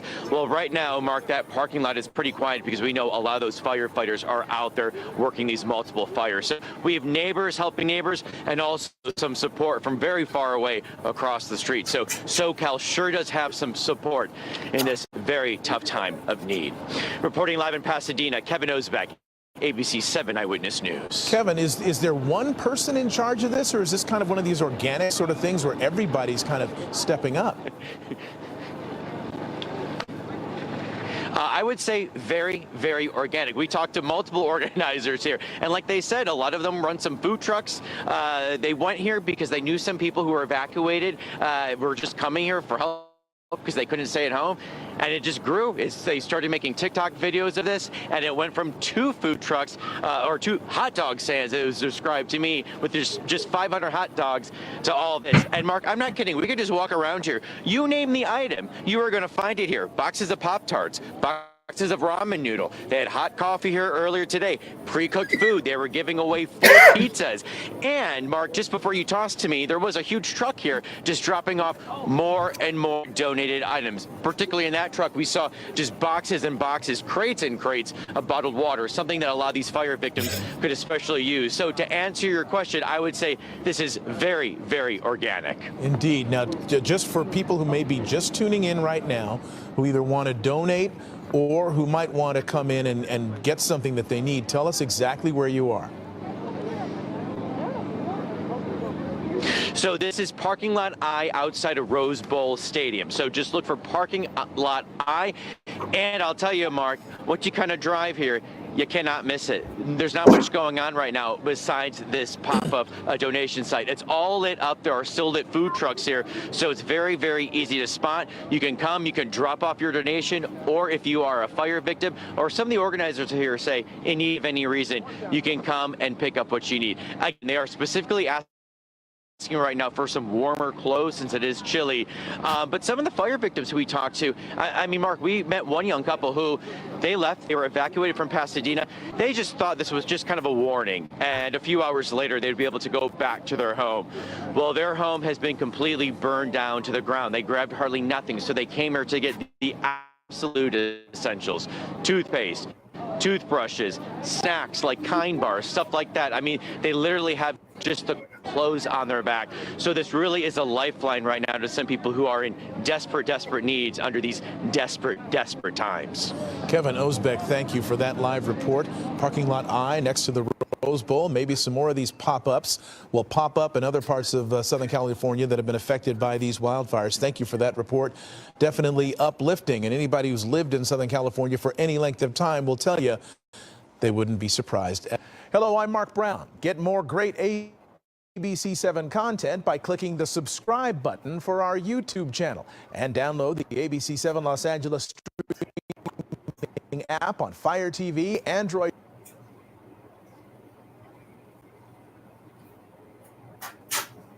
That was a lot of the donations. Okay. Here's a way to help fire victims. We are covering everything wildfires in California. Lots of ruin, devastation all over the place. Lots of people have lost everything. Help those impacted by the fire. All of us looking to help in some way. Nydia Hahn continues our team coverage now with the ways we can help the fire victims and how to make sure that your donation, of course, ends up in the right hands. Nydia? Yeah, this is such a heartbreaking situation. We know so many of you out there want to help, and we want to make sure your money goes directly to the people impacted. It's just pretty devastating. This is pretty devastating. That's a life. That's your entire life. You don't get that back. As flames leave behind a trail of unfathomable destruction and grief. It's important for us to recognize that these people have lost everything. In many cases, their entire life savings. We're getting this question from so many viewers. Everyone's seeing these horrible pictures and asking, what can I do? So what's your answer to that? The best thing they can do right now is to support us through a financial donation. That's the way to get immediate support into the hands of the individuals who need it right away. You can text the word Red Cross to 90999 to make an immediate $10 donation or call 1-800-RED-CROSS. The first priorities of the Red Cross are to help right away with health, housing, and hunger, making sure people have a warm place to stay and food to eat. And also help with additional items like prescription medications, reading glasses, clothing, whatever it may need that they need. That's what those financial donations are there to support. The Salvation Army is also accepting donations online, and you can give to World Central Kitchen, which is feeding first responders.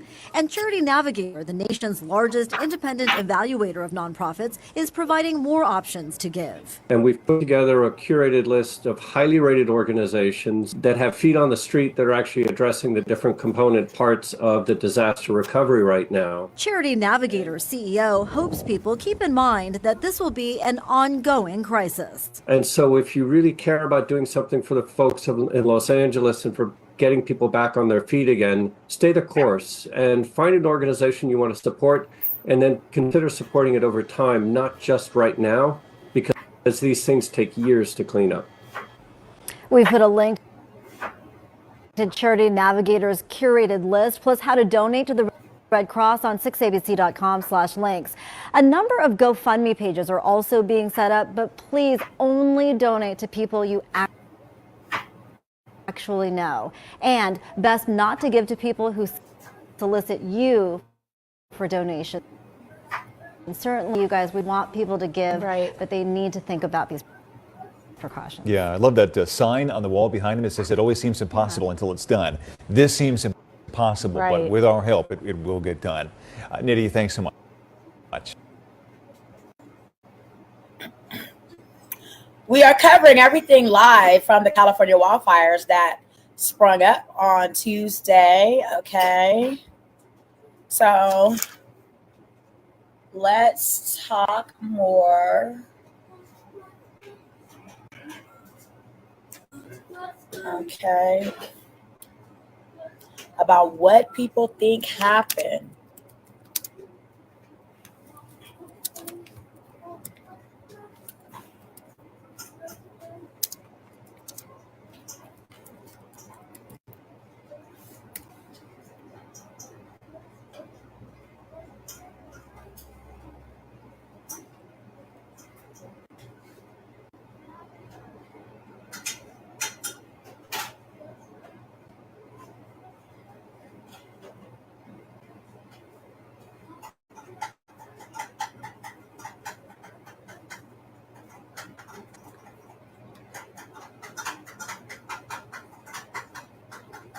Thank you all for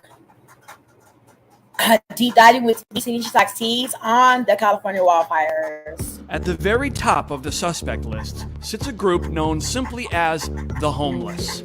Of course, in Los Angeles, this actually means degenerate druggie who can commit just about any crime and get away with it. The reason this group is suspected is because they've been starting fires for years. Sit back and enjoy the fruits of labor and understand why, every time a fire breaks out, the finger is immediately pointed at this group of people that city leaders refuse to do anything about. There were 2 huge explosions, and then there was a pop, pop, pop. Gene Rice lives just around the corner.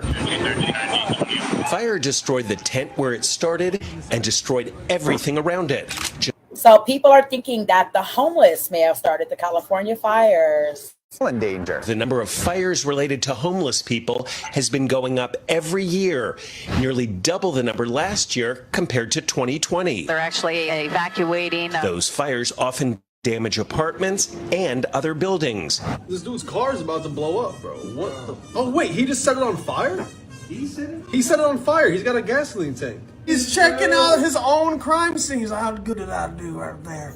Do I do a good job right there? Oh my God. Oh my God. Chinatown residents at 877 Bunker Hill woke up to an orange glow, shattered windows, and flames around 3:40 this morning. According to LAPD, the vacant apartment building next door has become a site for homeless encampments. The police chase the homeless out, but they keep coming back. So this time they said it good. This is the construction building that went on fire right around 3:30 a.m. That fire quickly spreading to the building right next to it. You can see some of the firefighters there on the roof. At this hour, we know that over 1,000 people are currently without power in this entire neighborhood. That's where several Los Angeles firefighters were injured, including one with severe injuries after an explosion at a homeless encampment. They're looking for one suspect, a man who they believe is unhoused, who purposely set these 5 vehicles on fire. Firefighters are continuing to pour water on a stubborn fire that's been burning in West LA for more than 10 hours. Officials say a homeless person managed to escape the building without injuries. Some homeless people are apparently diverting electricity meant to power streetlights to run power to their tents. This is a huge problem, Joel. This is crazy. A very busy Interstate 10 caught fire early Saturday. The massive blaze destroyed several vehicles, including a fire truck. The city says engineers are assessing the structural damage, but have no timeline for reopening the 10. Homeless living underneath, pushed out by the heat, ran for their lives as flames engulfed a 2-block stretch. And it was just like completely darkness and smoke. Upon arrival, firefighters found a well-established fire inside of a 2-story commercial building just under 7,000 square feet. Simultaneously leading those around the building to safety, firefighters developed hose lines to make an interior attack. Within 26 minutes, firefighters had to transition to a defensive posture due to the structural compromise and partial roof collapse.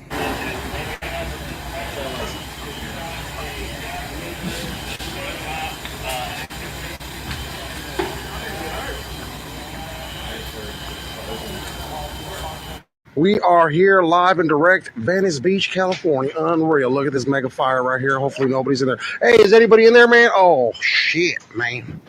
Somebody call police. Oh, the police are already there, man. Unreal. Don't even open that shit, bro. Yeah, like, really? Just let it shit burn, dude. It's a bomb in there or something. It's called a controlled burn. I don't know if they know about this because they're on a different call over there, but I don't know what the hell is on fire in there, but something is on fire. Mega fire. This is the one that started it. Cameras were rolling as flames engulfed multiple properties in the Venice canals. Rather than rebuild, I'm actually thinking of tearing it down, selling the lot, and moving away from all these homeless people, because it could happen again. Neighbors in the Venice canal say people living in a massive homeless encampment on Venice Boulevard have been wreaking havoc on their community. This week, transients coming and going from the property next door, which was under construction. He didn't witness the fire being lit, but saw it burning in the garage area around 10:30 Sunday night. They know they're not supposed to start fires in people's houses. They know that, and yet they do it.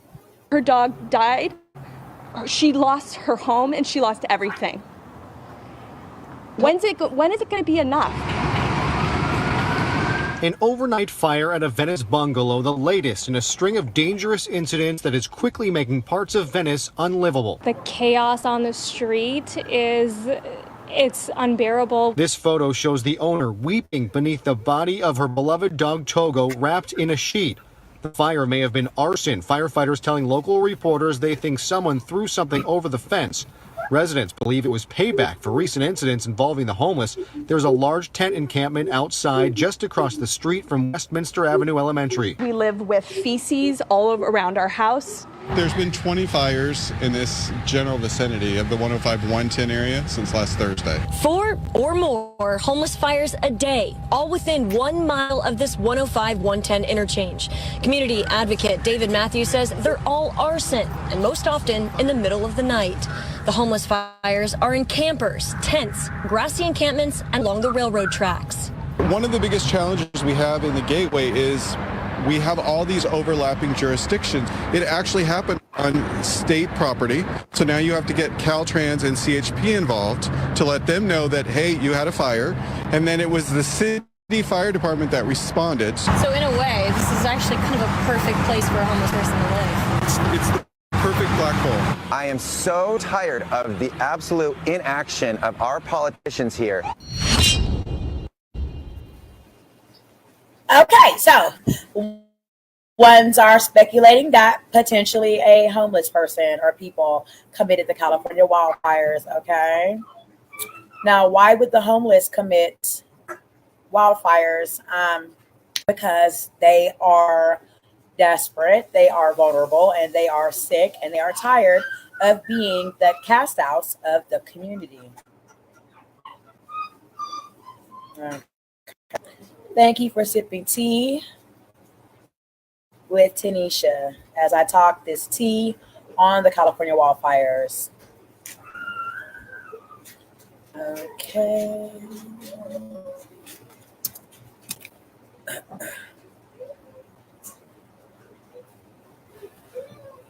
Remember to like this video when you come in, please.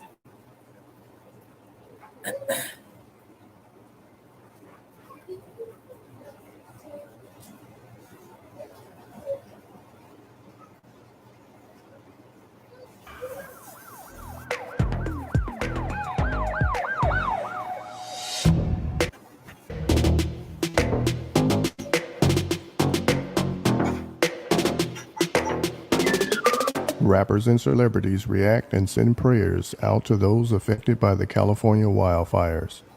Prayers to the people in Cali, man. That shit look diabolical.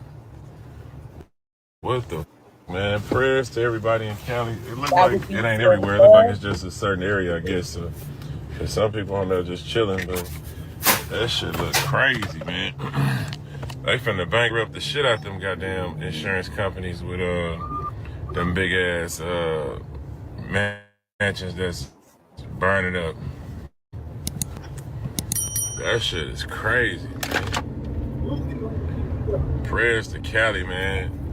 I guess it don't rain in Southern California. I guess that's how that shit keeps spreading, because it's dry out there. Damn. That shit crazy.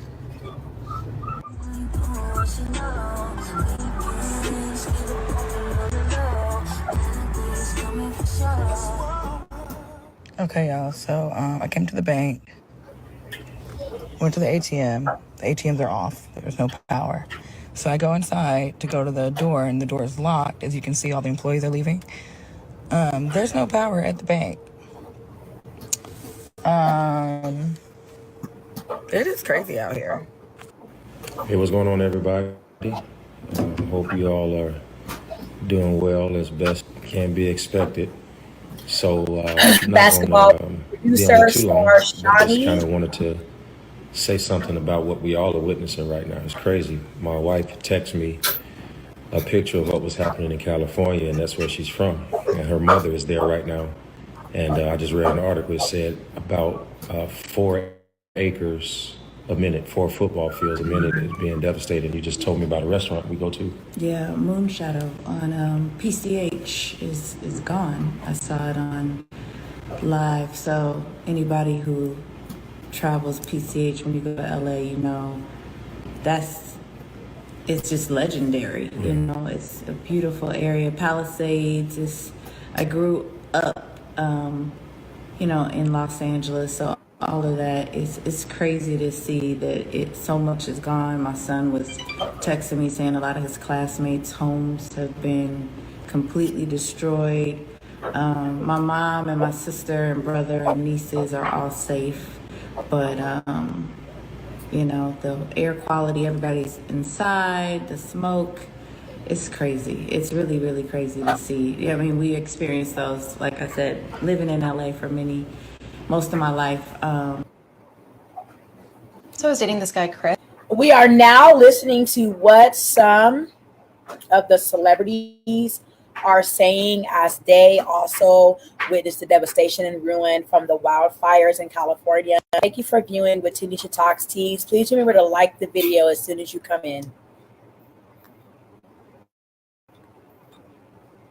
You know, you experience those wildfires and the air quality gets bad, ashes all over the city, but they say this is probably the worst one.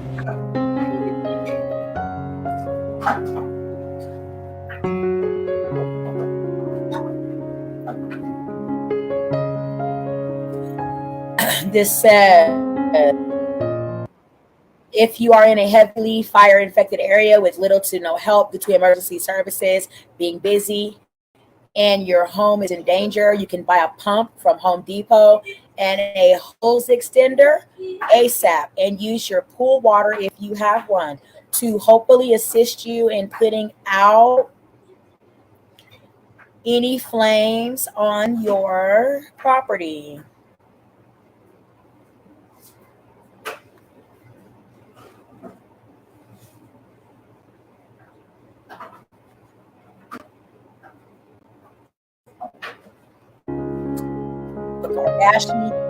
I cannot believe this is the Pacific Palisades.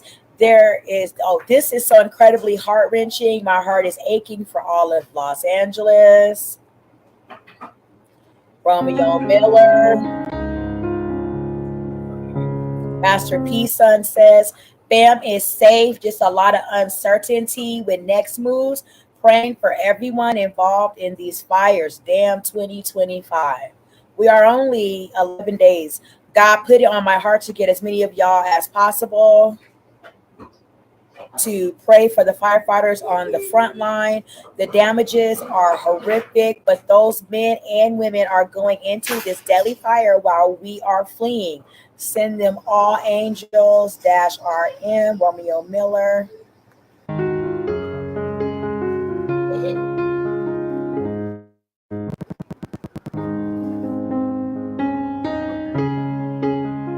Oh, Marianne.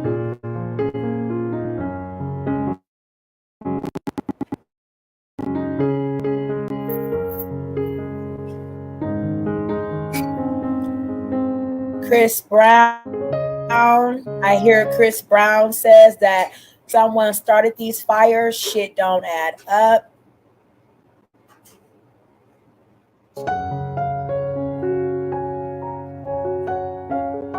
I hear it was really close to Chris Brown's home as well. He's angry about the situation and wants to protest about something of the sort.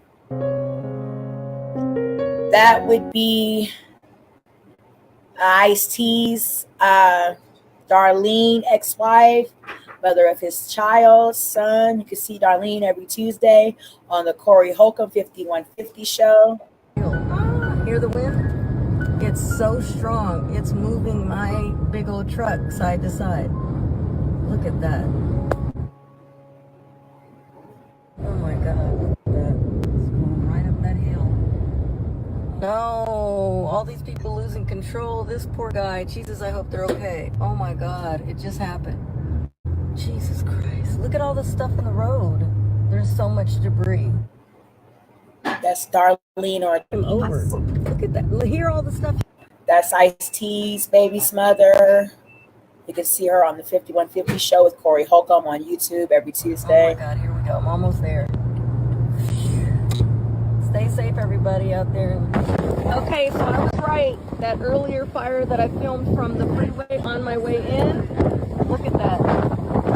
Oh my God, it is close to the studio. Here we are, made it to the studio. Whoa, whoa, whoa. Hey, holy shoot. Look at that, look at these lights. I was right, it is close. Oh my gosh. Oh, there's shit flying everywhere but inside. Oh my God. Me and Craig, we've been here. We waiting. You gotta look up artists like Burt Williams. Burt Williams Come on, is see? the first commercially successful. We're waiting on that guy. comedian. What? He's right. Whoa. My heart really does hurt for my city. I'm born and raised out here. We deal with the fires every year. That's Omarion's baby mother, April Jones. I have family that was Recently not in town. was a partner of, what's his name? Y'all know the black actor I'm talking about. I don't believe they're any longer an item. However, this is her. So I kind of had a little restless sleep last night. I left my ringer on just in case I had to go get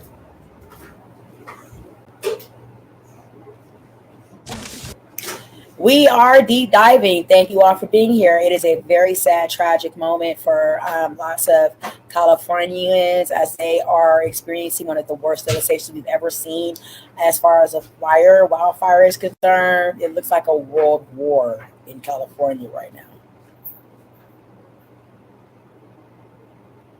completely orange. Insurance is expensive. So here's the thing. They started canceling. I'm a first-time homeowner, right? And I am grateful that I have a realtor and stuff like that because I didn't have the patience. I didn't understand what they were saying to me when I had to get homeowners insurance. I didn't understand, why it was so expensive. I was like, do I have to have this and that and that? And I'm like, we have fires every single year. This year, they made it extremely difficult for us to get fire and earthquake insurance. Yeah, the whole PCH is gone. Gone. The Iron Man house that was on PCH, gone. Paris Hilton's house, gone.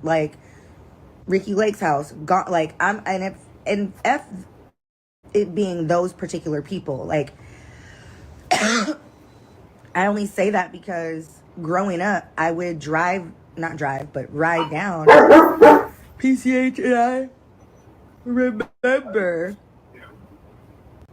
I remember certain houses. They were like a staple, and La Cunada, Hollywood, Santa Monica, and I'm in the Santa Monica Mountains. So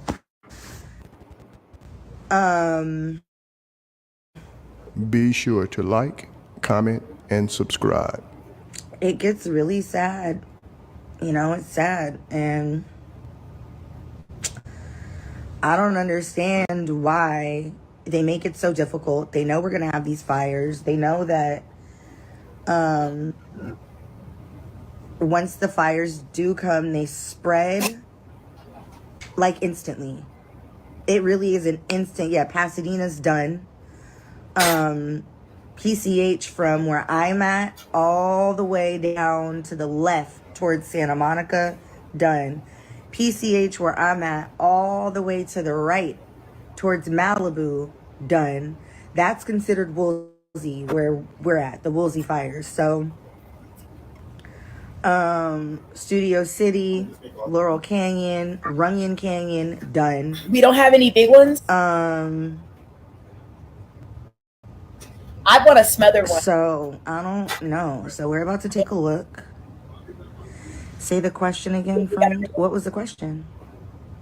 My hubby's making steak, chicken. I'm fine. Ground beef. PCH is Pacific Coast Highway. Some tacos and stuff. So if you saw the blogs where Paris Hilton posted about her house, That's PCH.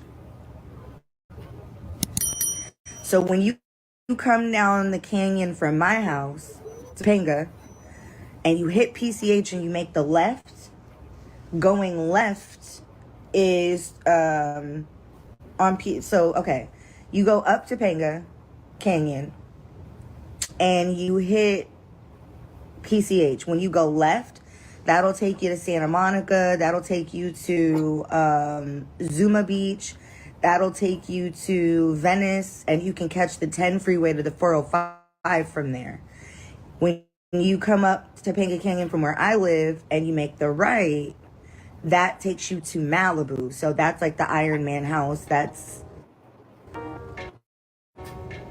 where, yeah. And then that also will take you to Santa Susana Pass, Woolsey.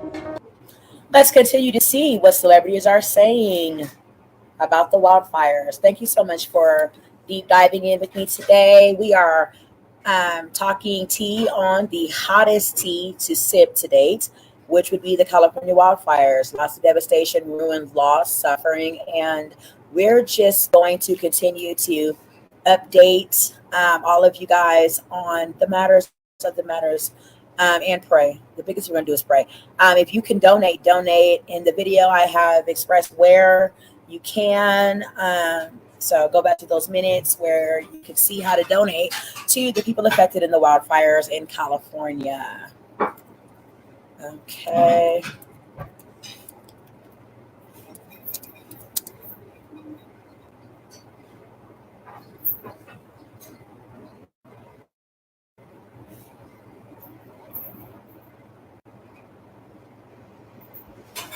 Remember, like the video as soon as you come in.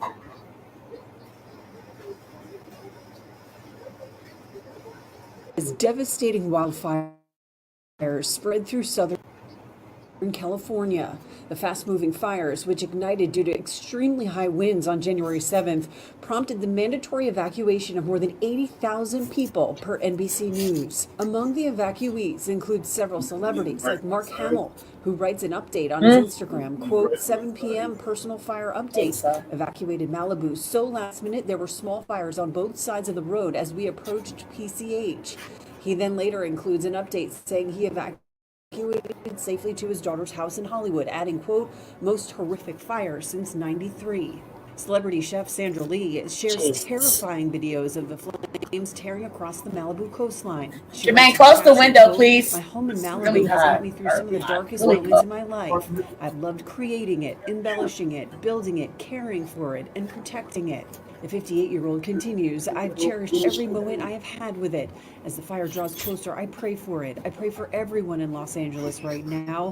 What an incredibly terrifying moment for my community. Actress Mandy Moore takes to her Instagram stories, writing, quote, evacuated safe with the kids, dog, and cats, praying and grateful for the first responders.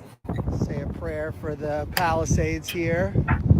On social media, reality star Spencer Pratt chronicled the fire inching up to his home, posting later that after he and his wife Heidi Montag and their 2 children evacuated, his home was destroyed. Imploring social media users to post facts about the fire, Jamie Lee Curtis writes on her Instagram, quote, my community and possibly my home is on fire. My family is safe. Many of my friends will lose their homes. Many other communities as well. There are so many conflicting reports. She continues saying in part, quote, if ever there was a need for use of the phrase my hand in yours, it is right now. Take care of each other.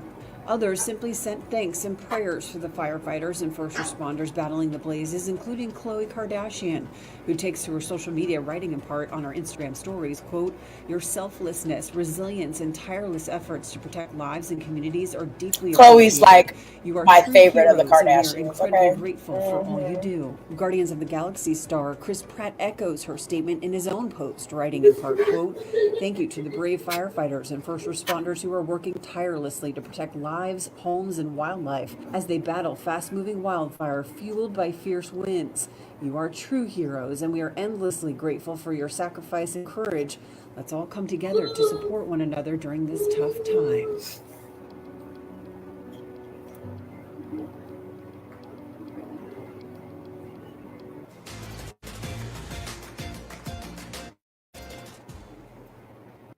Okay. Were any black people, celebrities affected by the wildfires? Just asking. Let's take a look and see.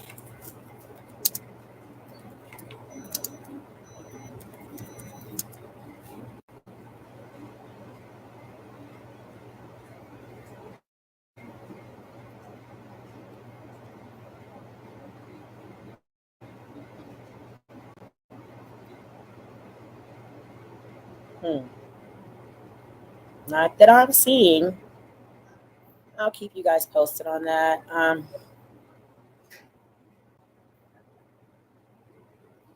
Let's see what President Biden has to say.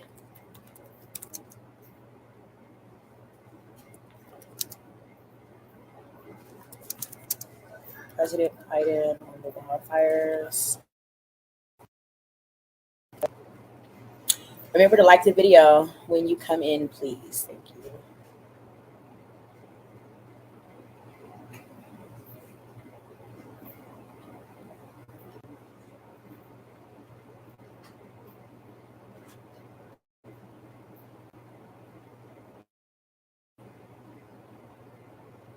ABC News Special Report. Good afternoon. I'm Diane Sato. We're coming on the air because President Biden is about to receive a briefing on the unprecedented wildfire emergency in Southern California. The president is at the Santa Monica Fire Station today after speaking with Governor Gavin Newsom. The governor is also there by his side. And the images coming in from the region are just staggering. At least 4 major fires are now burning through Los Angeles County, with at least 2 people reported dead and many more injured. More than 70,000 people have been forced to evacuate, and more than 1,000 homes and structures have been lost in the Palisades fire alone. Winds gusting up to 100 miles per hour are not only fueling those fires, but also making them virtually impossible to fight in some areas. Emergency service there are being stretched to the absolute limit. The LAPD fire chief has talked about how difficult this challenge is. Let's listen in now to that. This is not something that's a surprise to us in Southern California, and it was something that we were well prepared for. Based on those predictive conditions of wind gusts up to 100 miles an hour. Okay, he's lying to the first of all. They were not well prepared for the wildfires that occurred. They didn't have the boots on the ground needed. They didn't even have enough water. They shut the water off. They prepared not to pay people their fire insurance because they canceled their fire insurance months ago. That's why there's so much speculation going around about how the wildfire started in the first fucking place.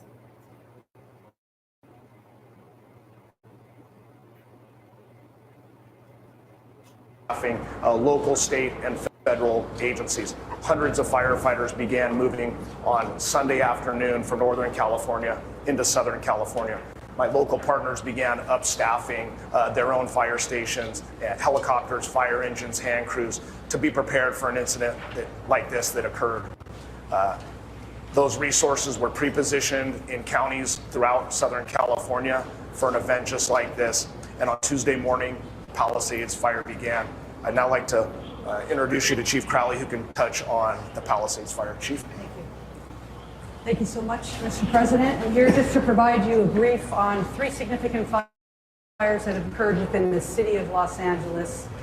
With that, I'm going to be focusing on the Palisades fire. That fire broke out yesterday morning around 10:30. We did pre-deploy a number of resources. We knew there was a potential for a significant threat to our constituents due to a weather event. High winds. I've never seen the winds in my 25-year career. So we leaned forward as much as possible and pre-deployed. With that, we had a significant amount of fire that occurred. We had an aggressive fire attack. The fire has grown from originally 10 acres to 10,802 acres as we speak. It's an active firefight with our firefighters, and they're doing their very best to protect our people within this area. Interesting enough, because of the winds and the low humidity, we had a second fire also break out, and that was the Hearst fire, which is just north of that area. Again, this was close to 11,000 acres. This is close to 500 acres that also broke out. The information that I want to share with you is also the significance of multiple fires in the area within the city, but also the county. That's the second fire that actually came out, and we're actively engaged in that firefight. The third fire then broke out this morning at 4 o'clock in the morning, in which we have an active firefight there as well. We're working with our local jurisdictions, our state, regional, as well as federal. So we're doing everything we can to protect life first and property next. We'll go ahead and then pass this off to Police Chief McDonald. Thank you. Thank you, Chief. Mr. President, it's an honor to be able to be here and be part of this and represent the men and women of LAPD and policing to support our partners in the fire service. What we saw here in the last 24 hours is unprecedented. I've never seen anything like this. Fires driven by the type of winds that we saw up to 100 miles an hour. Our role out there is strictly support, to be there for evacuations, to get people out of the affected area, to be able to provide for traffic control, and then crime suppression as the fire is fought, and some may come in and try and take the opportunity to go into these homes and steal from them. So we're going to be on top of that. I just want to say the relationship we enjoy here, in my case under the leadership of Mayor Bass, with all of our elected officials, is unlike, I think, anywhere else in the country. We are blessed to have the relationship between police and fire that we do here. Unfortunately, we do this kind of thing frequently, never to this level, but I can't say enough about how important that is. And as we go into the next 5 years with the Super Bowl and the World Cup and the Olympics coming up, it's critical that we maintain those partnerships. So thank you for this opportunity, sir. Oh, sorry. Let me introduce my partner from the County Fire Department, Chief Tony Maloney.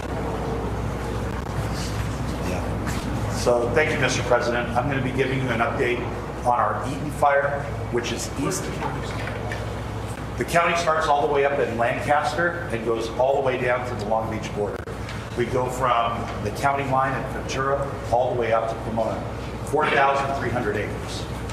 So we have a fire east of the Palisades fire that began last night.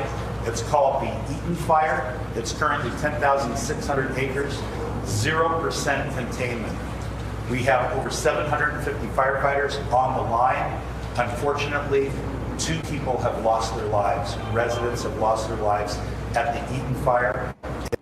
It's impacting tens of thousands of homes, not only in the city of Pasadena, but also the county area of Altadena. And we're doing our very best. We just had our out-of-state resources arrive from Arizona at the Eaton fire to assist us. Last night, as the Region 1 coordinator, I contacted the Governor's Office of Emergency Services. We requested 250 additional engines into LA County with 1,000 personnel. We also are using our compacts with other states like Arizona, Nevada, Oregon, and Washington. Firefighters from those regions are on their way down to Los Angeles County right now to assist us. So thank you for your interest. Thank you for your attention.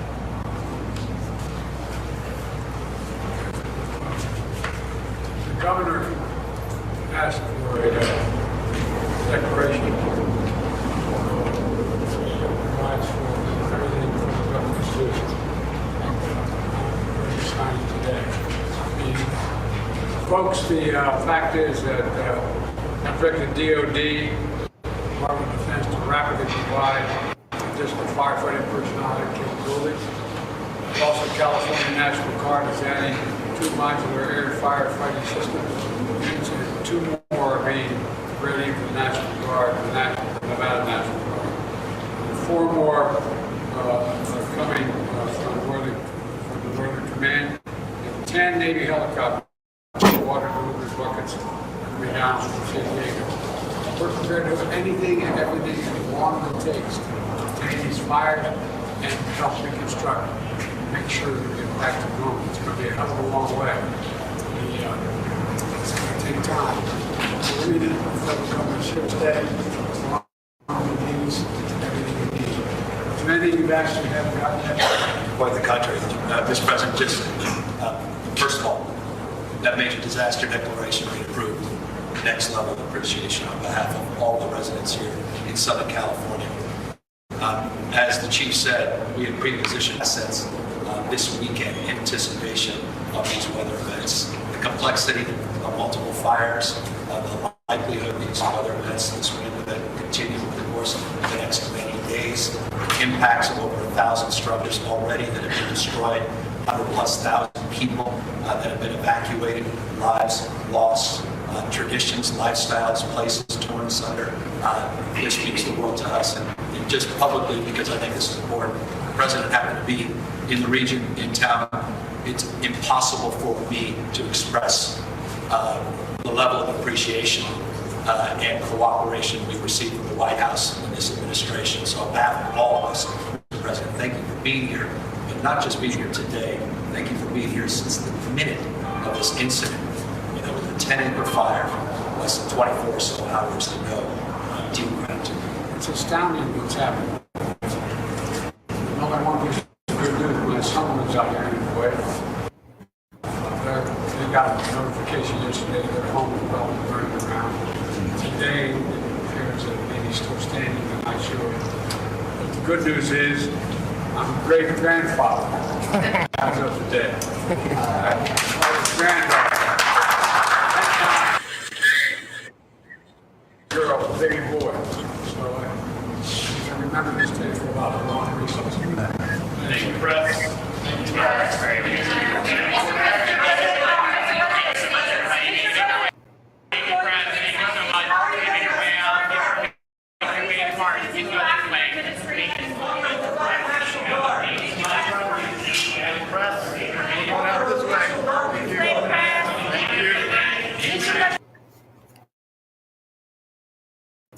The best moments deserve the best. All right, that was the President Biden, who is still the president. Donald Trump has not been sworn into office yet. We're going to listen to him now. 100% of the cost for 180 days. This is going to pay for things like debris and hazard material removal. Biden says FEMA will cover costs of LA fires for at least 180 days. So today I'm announcing. Let's take a listen. Thank you for talking tea with Tanisha Talks Teas on the California wildfires. It is a complete catastrophe, tragedy, devastation, and ruin in a lot of areas of California. Lots of people have lost their lives. The number is unknown. They say up to 11, but I believe there's great. Look at the devastation. It has to be more. Over 10,000 homes, building structures gone. It's expected to be in the 150 billion, loss. So, that the federal government will cover 100% of the cost for 180 days. This is going to pay for things like debris and hazard material removal, temporary shelters, first responders' salaries, and all necessary measures to protect life and property.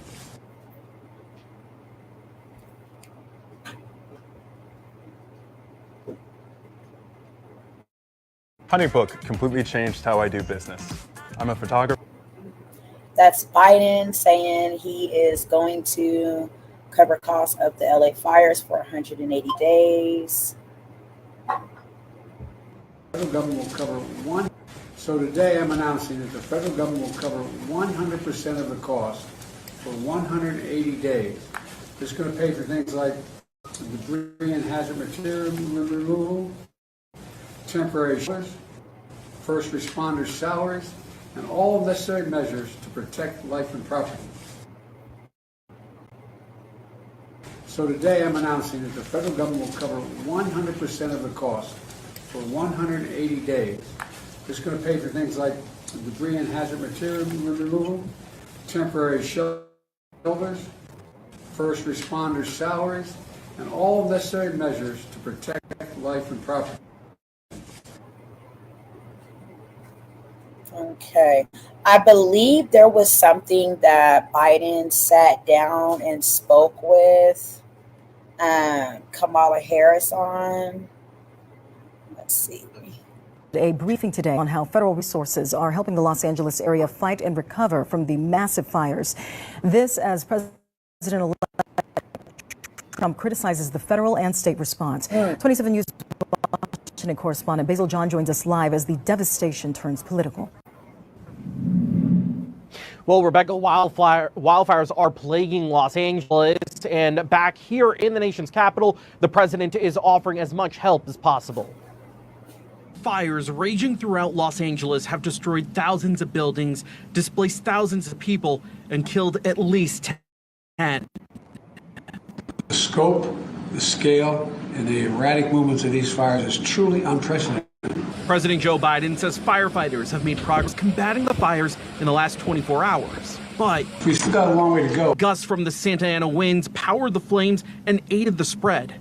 President Biden says his administration initiated every federal agency to help with this. We're going to make sure California has every possible resource to fight these fires and help survivors. California Governor Gavin Newsom welcomes the assistance. There's tremendous anxiety out there around getting immediate assistance. The reality of this is starting to come. There is criticism from President-elect Donald Trump around fire hydrants running dry because of water distribution in the state. The hydrants were empty. They didn't have any water. Give me a break. But President Biden pushed back on that narrative, as state and local officials say it's because of the sudden high demand for water to fight the flames. This is complicated stuff. Now, Governor Newsom is now calling for an independent investigation into the loss of water pressure in those fire hydrants to make sure this doesn't happen again.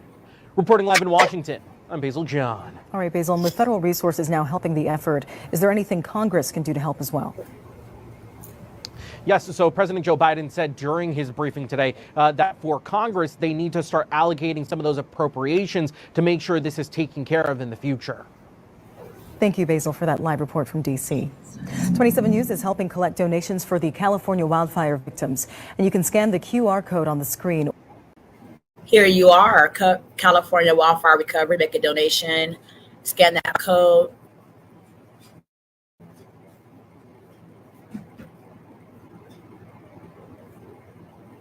Okay. So now we're going to take a look and listen at someone that has some very controversial things to say. His name is Alex Jones on the matter of, how they came about. He has a very controversial, intellectual, profound, I think, theory on what's going on. He says that, he really believes that this is what had happened. And I'm inclined to believe a lot of it. So let's take a listen to that. 1 second while I pull that up. Thank you, T-Talkers, for being here, all 147 of y'all. Thank you so much for commenting. The likes could be a lot better. I'm looking for love right now, not likes for the people that are going through the California wildfires. So let's look this up. Alex Jones. Let me see. I know he's over on Twitter, which is maybe where I need to pull him up at, y'all. So give me a moment because you need to bear with me. Thank you. All 148 of y'all that have tuned in. Okay. Yeah, I don't think Alex Jones is on here. I think they took him off. He is a very, very controversial dude. I'm going to go over on Twitter and take a peek in there and see what's going on. Let me see if I can find my handle, y'all, because I don't even be on Twitter.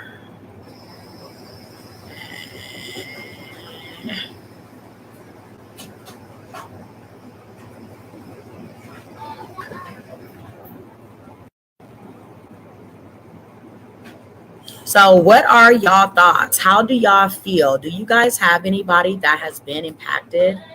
If you do, drop it in the comments. We will pray for your loved ones. Okay.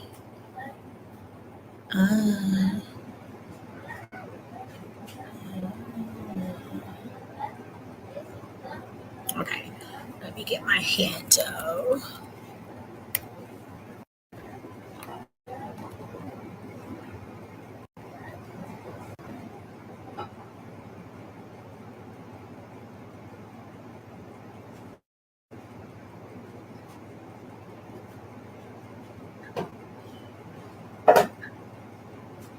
I may just pull it up on my phone and let y'all listen with me instead. Let me see.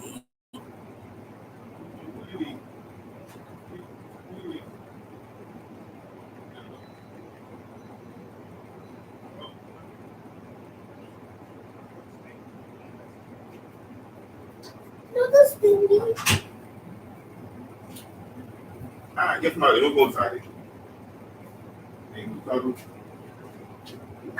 No chicken. I'm still on live, y'all. Okay, go ahead.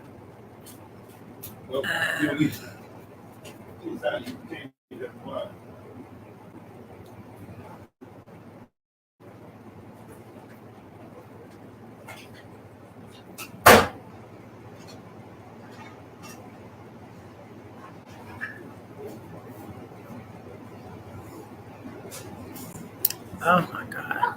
Why is it so difficult to fucking log into Twitter? It really gets on my nerves.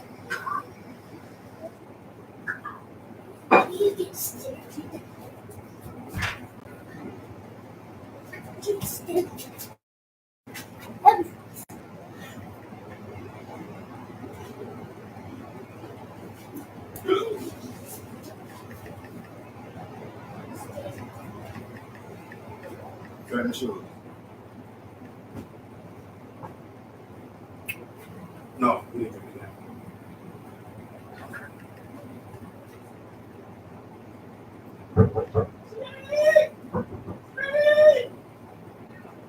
Come get some food. I know what you wanted. Come get yourself.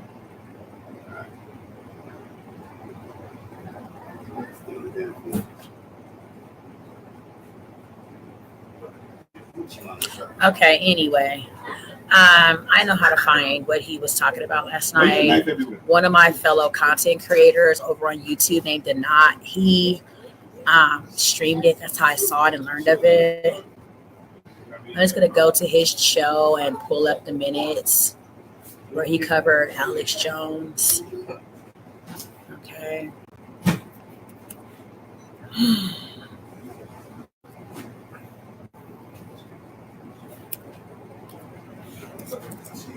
In one spot. Why you moving?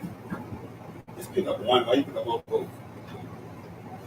Stay over that bowl and eat. YouTube. Ella has a cupcake. Put it back.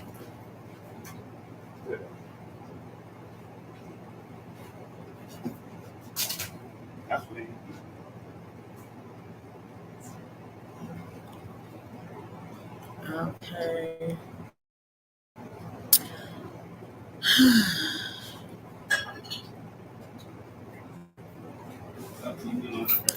So this will be compliments of the Denot Show over on YouTube. Go over there and peep out the show. Okay. No. Jesus.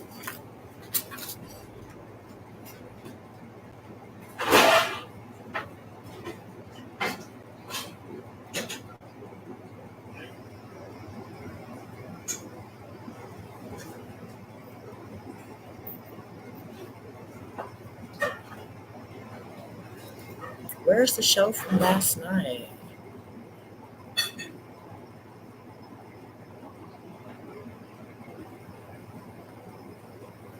Damn, did he take it down?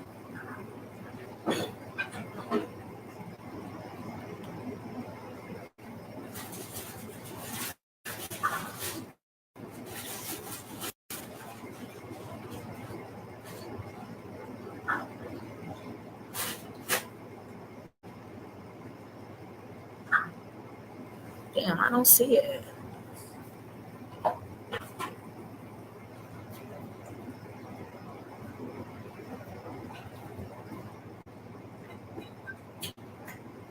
Huh. Okay, I think I have another way of fighting this. Hold on a second, guys. It's Wars. Okay. So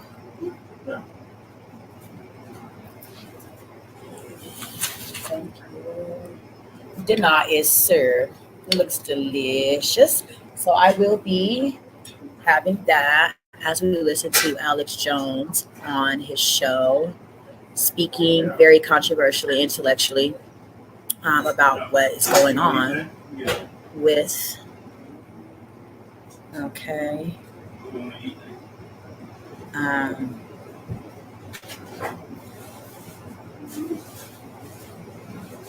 the California wildfires. So let's see.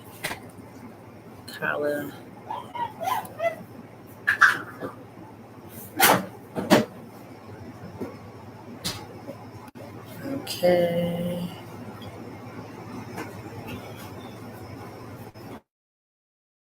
Let's see.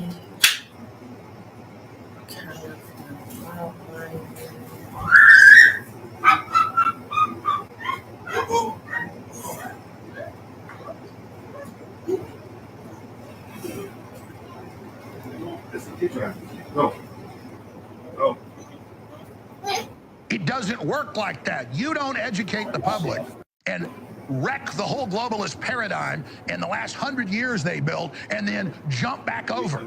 No, he's burning it to the ground. Today is the day that the globalist, Anglo-American, neoliberal death cult died. You're working on some of those problems, but the problem of wokeness specifically, you mentioned that's like a mind virus and it's destructive. And why do you think wokeness is so destructive? I'd be interested in your opinions too. But, you know, like, I mean, generally, I think we should be aiming for like a positive society, and, you know, it should be okay to, you know, be humorous, like, you know, like we should, like wokeness basically wants to make comedy illegal.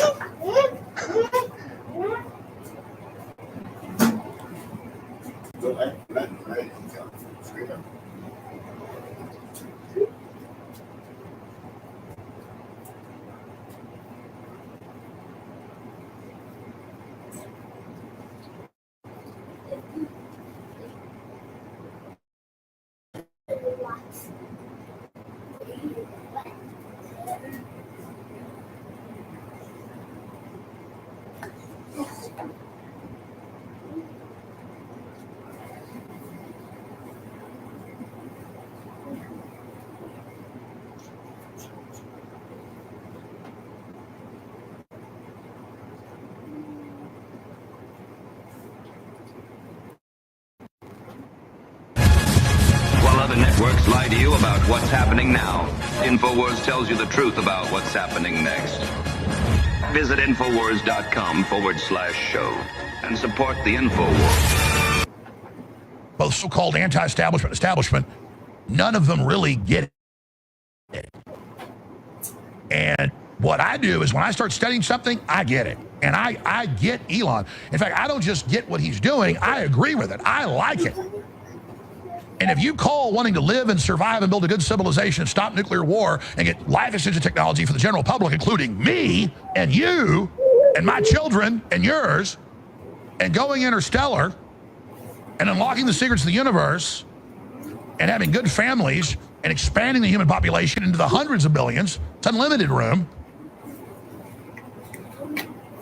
if you've got somebody that is a champion of that and having a lot of success, and we wouldn't be where we are right now against the bad guys without it, and you're not thankful for that, I think you got a major problem.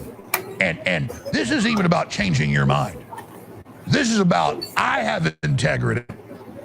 I have a 30-year record fighting tyranny.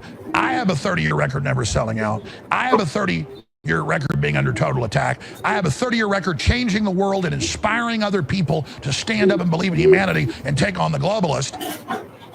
And I know that to an extent, Elon Musk awakening is a product of my work and your work and our work in the freedom movement. Our understanding of globalists and global government and their evil philosophies and what they were planning is now the fastest growing, dominant political movement on Earth, and there was no political movement on Earth to counter the globalist neoliberal death cult. There was Christianity and Islam and Catholicism and Buddhism. You could call movements, but they were co-opted at the top as well. And you had communism that's just a Russian doll that nests within the globalists. We are historically and how far we've come and who was responsible. All of you are seen by the bad guys as the original detonator. We're just as important, and we're not keeping score. Issues that punch through and devastate globalist operations on every front are Musk now. And he's focusing the population and the research and the great ones. Stop drinking, eat healthier, and him. He already knew it. He already knew it before I was born. From his dad, who I was good friends with. But now you see what you've done. So, I mean, I'm not advising the globalist. I'm telling them that they know. I just call it like I see it. And if you keep going with this plan, you are all...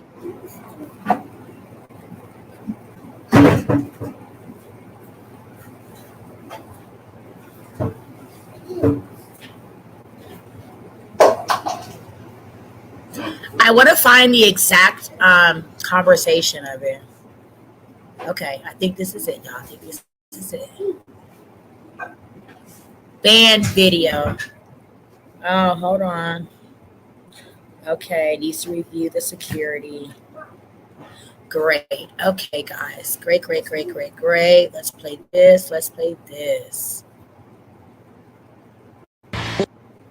For just a few more days, every order at the AlexJonesStore.com gets a free limited edition, very handsome. It is not incompetence. That is the moral of this show last week, yesterday, today, and tomorrow. If you continue to say everything I'm about to show you is incompetence, you have already lost half the battle. It is intentional, premeditated, administrative war, sabotage, siege, part of Agenda 21, UN Treaty for a Post-Industrial World, where they set the policies that they said would destroy industrial society. Cutting off the police, cutting off the infrastructure, bankrupting the countries, cutting off the energy, cutting off the water, cutting off emergency services, disarming the people. It's all an admitted plan of cloud and pivot to collapse society. So for God's sakes, Trump, please stop saying it's incompetence. Yes, the grassroots minions and bureaucrats are idiots, most of them, and just lazy. That's why they're put in there, because they're incompetent, so the globalists can carry this exact policy out in every country they control, from Australia to Germany to the United States and everywhere in between.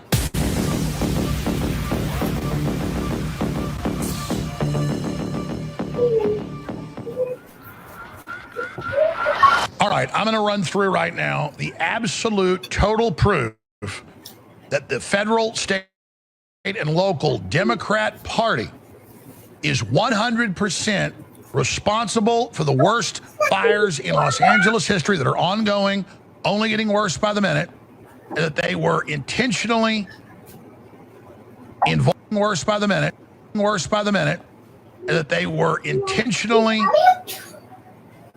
involved in this, not just responsible. It was done by design, and I'll explain why. And I promise you I believe that. The evidence. Let's go through it right now. First off, Trump post on X. One of the best and most beautiful parts of the United States of America is burning down to the ground. Its ashes.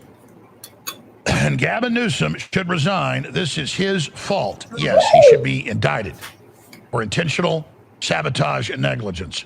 Trump said Governor Gavin Newsom should immediately go to Northern California. Governor Gavin Newsom should immediately go to Northern California and open up the water main. It's all full. I'll show you in a minute.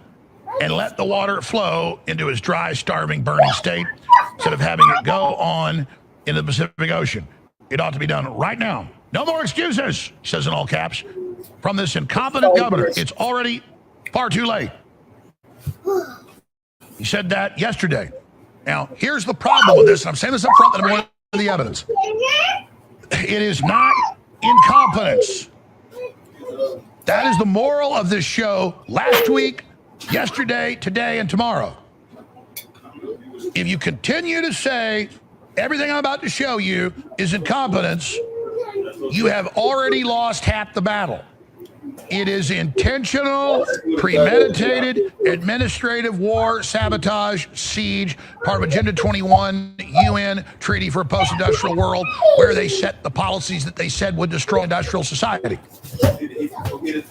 Cutting off the police, cutting off the infrastructure, bankrupting the countries, cutting off the energy, cutting off the water, cutting off emergency services, disarming the people. It's all an admitted plan of cloud and pivot to collapse society. So for God's sakes, Trump, please stop saying it's incompetence. Yes, the grassroots minions and bureaucrats are idiots, most of them, and just lazy. That's why they're put in there, because they're incompetent, so the globalists can carry this exact policy out in every country they control, from Australia to Germany to the United States and everywhere in between. Oh. Okay, now let's start going into it. I said this when this all started 3-4 days ago. I showed you the footage every day of the fires coming in and the power lines on. The first thing you do when the fire gets the power lines is turn them off, so when they start falling, they don't cause more fires. Right. Yes, sir. Mm-hmm. All right. Now here's the Washington common Post sense. today. Oh, they are figuring it out now, just like Lahaina in Maui a few years ago. Did power lines help start the LA fires? What we know. Yeah, what the arsonists didn't do, yeah, they helped. All right. I'm continuing.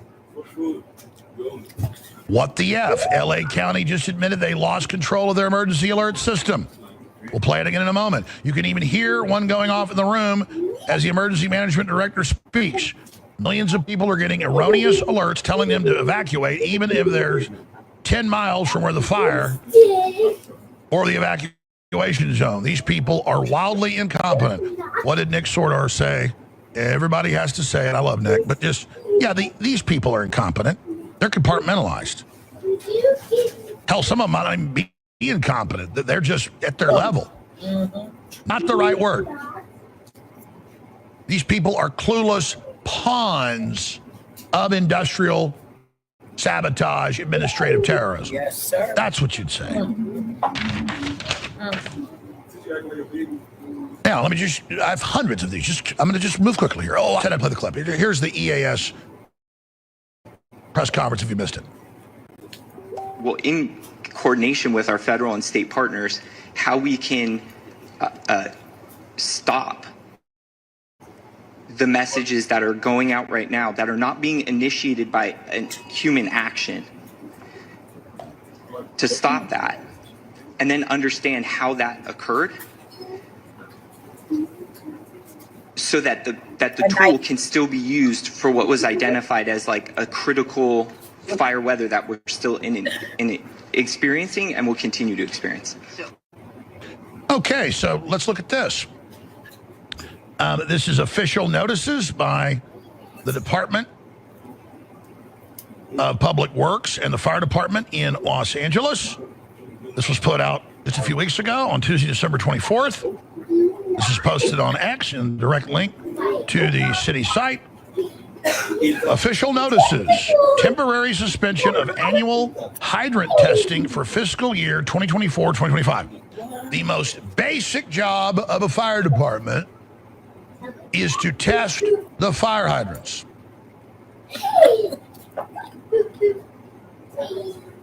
Not incompetence, deliberate administrative sabotage. Continuing.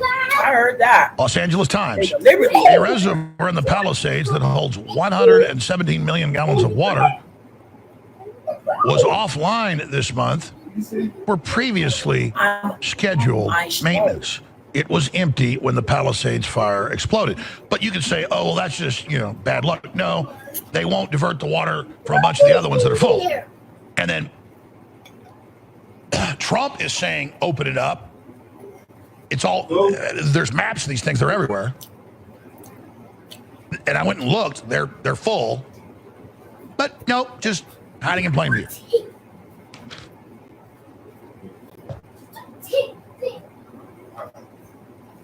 Incredible. And we'll get into the agenda again after I go through a bunch of these. And here's the actual article I just mentioned. Pacific Palisades Reservoir was offline and empty when firestorm exploded. Then they tried to deny it a few days ago. Now they admit the insurance companies basically pulled out in the entire area in the last few months. Very, very convenient. But what did the insurance companies say? They said, well, there's no fire mitigation, and they've canceled cutting the brush. And they give that reason in all these different cities like LA, San Francisco, and other parts of the country, not just California. They're pulling it everywhere because they're saying there's no fire mitigation and fire departments' budgets have been cut. See, the beginning of civilization collapsing. So you're supposed to have insurance, but they won't even give you insurance. Due to fire risk, California homeowners dropped by insurance companies. And then you read the articles. Why? Because they didn't do fire mitigation. That is literally pennies on the $100 of what these fires will cost. But that's okay, because now Biden and the Democrats don't just have Ukraine to send hundreds of billions to. They can send tens and tens and tens of billions to this, to their little administrators and Nancy Pelosi's nephew, who will then get a large part of the money and decide who owns the property and what gets built in the future for the new smart city slated for the Palisades, but people wouldn't sell their houses. And it's key areas they burn out. If it's all rich people, there's never a problem. But if it's ultra rich next to a bunch of poor people that won't ever move out of their houses, and even 2-bedroom houses worth $3 million, you're getting burned out and you're not getting paid because you didn't have insurance. Isn't that convenient? I promise you I said this the first day I seen it. And Catherine Austin Fitz was the deputy head of HUD, and I've been interviewing her for 25 years. She's been explaining this with precision. They got computers, they administrate it out, they know exactly what to do. All right? Let me get to a bunch of other ones for you. Told you, baby, I don't just. Here's more. But nothing. It's not just the state doing it, the locals. Oh, there's no water for the fire hydrants. Oh, we don't even test the fire hydrants anymore. Oh, we don't cut brush anymore. U.S. Forest Service's decision to halt prescribed burns in California is history repeating. Yep. Forest Service has banned any of their people doing that. U.S. Forest Service decision to halt prescribed burns, which builds fire breaks in forests, is history repeating. California wildfires, unforeseen connections to the U.S. Green Lobby and Ukraine. Oh, yeah, the Green Lobby doesn't want you to cut brush. They say it's bad for the earth. Oh, it's better just to burn down the whole forest. Just ongoing sabotage. Read this article. This could be the beginning of the end of fire insurance in California, Politico. And then now, in the future, they just burn you out administratively. by the tender boxes and cutting the fire department and cutting the water. And then you don't even get money for your house when they destroy it. And then somebody comes and offers you pennies on the dollar for the Smart City Initiative. And oh, since it all got destroyed, it's eminent domain. They make you so. Californians face an insurance crisis. Can they trust the man in charge of fixing it? Forest Service halts prescribed burns in California. LA fires renew debate over prescribed burns and fire preparedness in California. Good Fire Project protects Capel's watershed from major fire. Oh, the big environmental preserves, though, they got private permits from the state, and they were allowed to protect their big preserves. And you go to these key areas of California, other places where there's big preserves, you find out the globalist billionaires have special easements and live in lavish mansions in the middle of nowhere, but right next to big cities. So like you'll be in a big city, there's a big preserve, 20,000, 50,000, 100,000 acres, and there's just a few families living there. There's a big area north of San Francisco across the bridge, for the name of it, you can look it up, that decades ago, you know, they just kicked everybody out, made everybody sell their property, said it was an environmental preserve, but they kept all the houses and infrastructure in beautiful areas, and it turns out that all the rich Democrats go there, and it's owned by the state and other areas by the city, and then they just use it as a free nature preserve for themselves. Look it up. So, U.S. Forest Service poised to start fall prescribed burning. So now they're talking about bringing it back. California wildfires just revealed a grim truth. All right, so there's a lot more of these, but let me show you a big one. Breaking Newsweek. Gavin Newsom cut $100 million from fire prevention budget before California fires. And then in every local fire department, they cut up to 20% of the budget and gave the money to I don't know why I'm frozen, guys. The equipment. But I'm frozen for some secret reason. All done with precision. 101 million cut up. Meanwhile, he says it's all Trump's fault. Trump's the bad guy. Let me show you more. It's not just there. It's the cities themselves. Again, as we just showed you in LA. San Diego fire risk soars as brush inspections lag. August of last year, 6 months ago.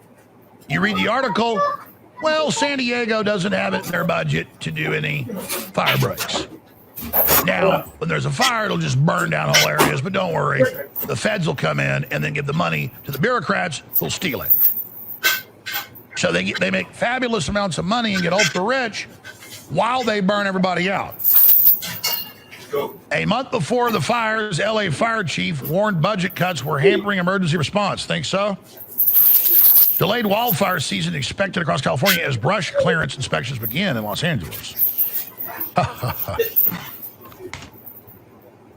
Performance audit of the city's brush management on city-owned land.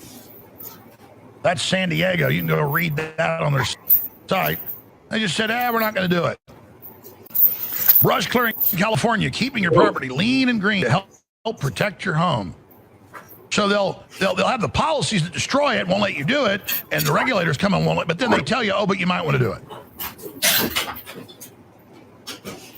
And here's the actual memo from the fire department explaining all this in LA. Okay.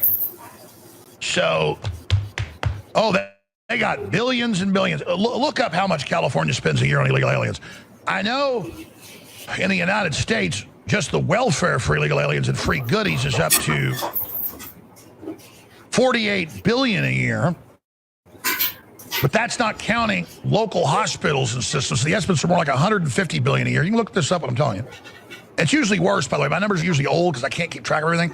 Like I said a few days ago, I said, it's $45 billion for the telecommunications, fiber optics for, quote, rural areas.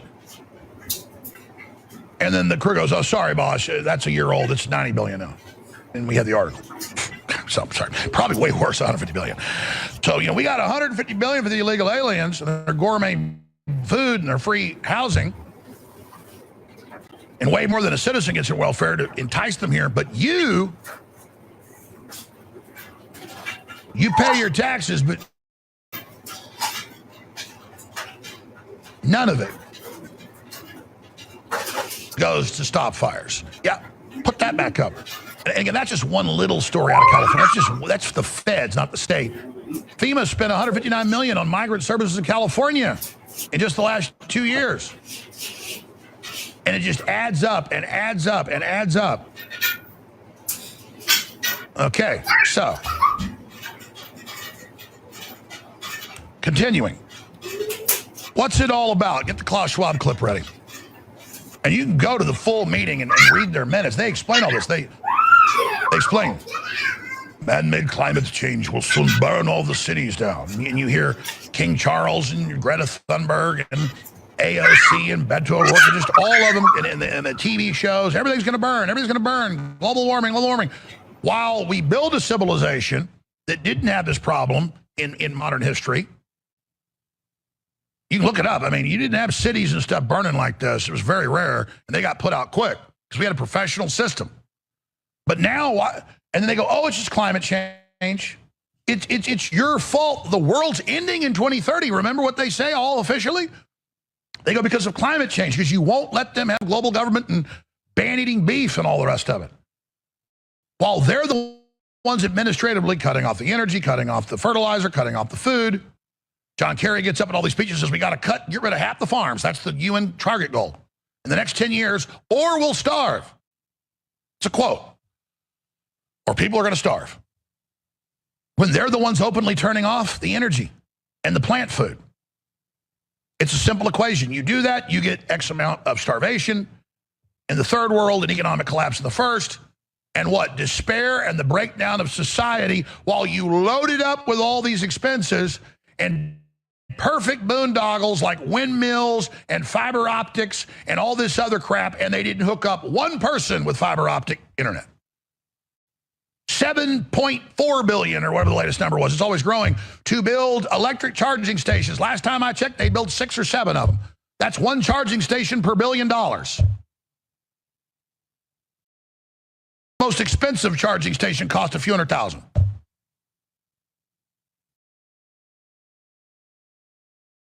Starting to figure this out now, folks? So what's it all really about? Well, magically, they've got a smart grid. They wanted to go in Lahaina 3 years ago. They voted down in Maui. And a year after they refused to go along with it, it got burned to the ground. And now they're not letting people keep their homes. They're coming and saying, we're going to build all those high rises and build Bill Gates's new Four Seasons. He owns Four Seasons. Oh, yeah, they get what they want now. And the oldest modern community in Hawaii. By that, I mean, it's the first Western settlement there. Beautiful place. Best whale watch in the world. Been there a few times. Love it. It's not there anymore. And they're not giving people really any money for their property now. Just pushing them aside. And then magically, right where the smart LA 2028 with the tens and tens of billions, they had to come in and tear everything down and build this new smart city and block cars from coming in that Klaus Schwab called for. Magically, the people wouldn't sell. And so magically, they got your ass burnt out. And the reservoir was drained. And there was no water for the fire hydrants. And they didn't cut the brush. And magically, those fires started right when the winds came in, didn't they?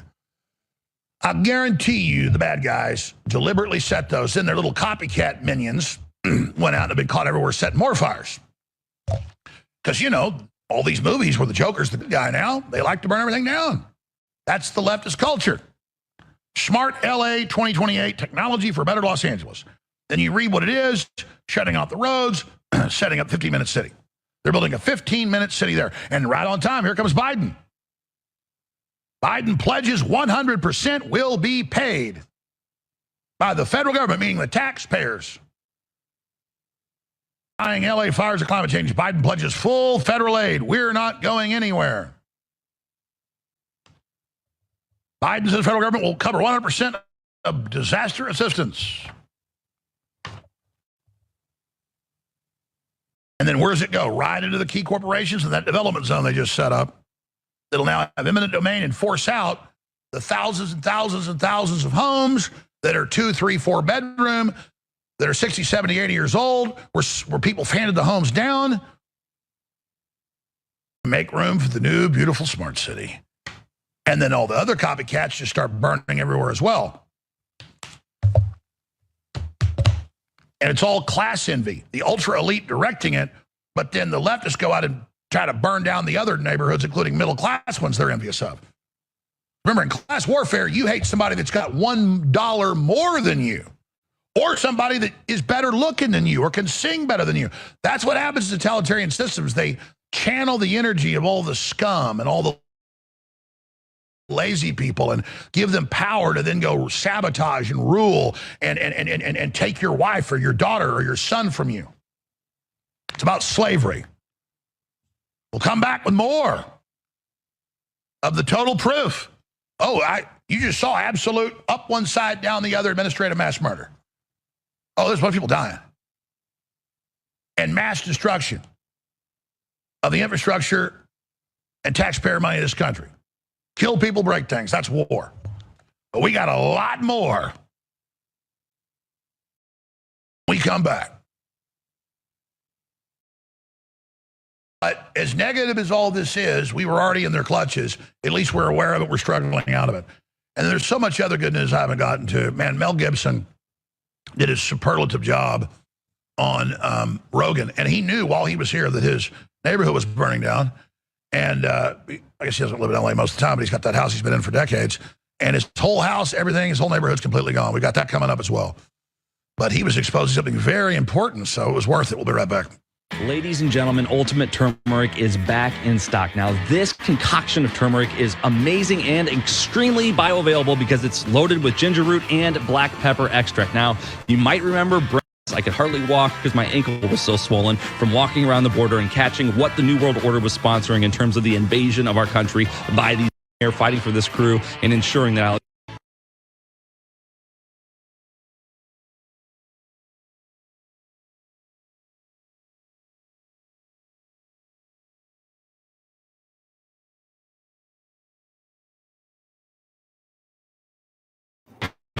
for just a few more days, every order at the AlexJonesStore.com.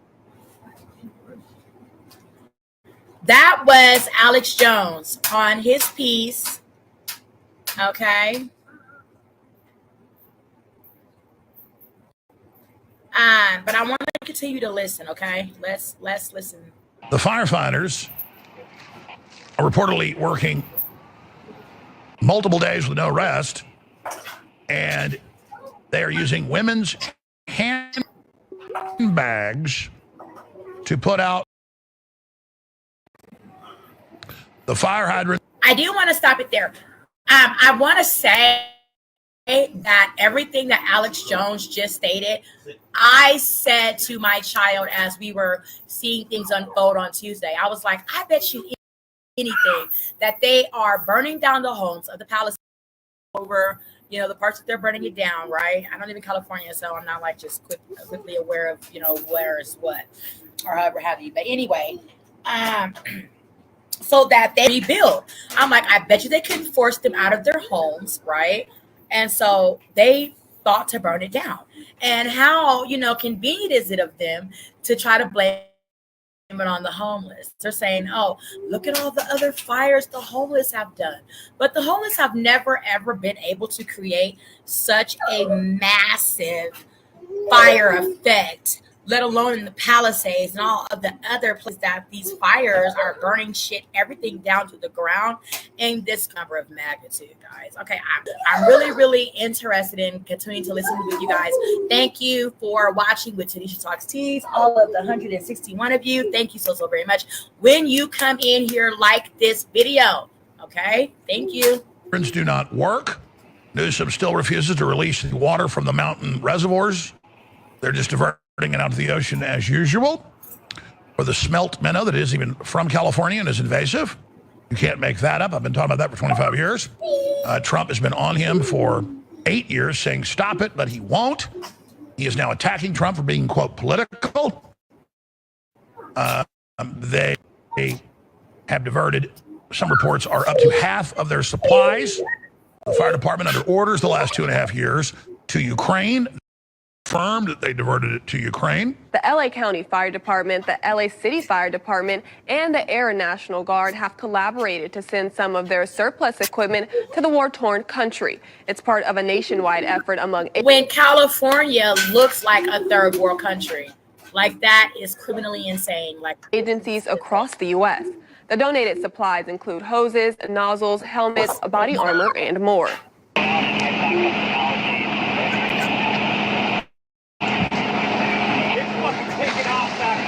Oh, the building's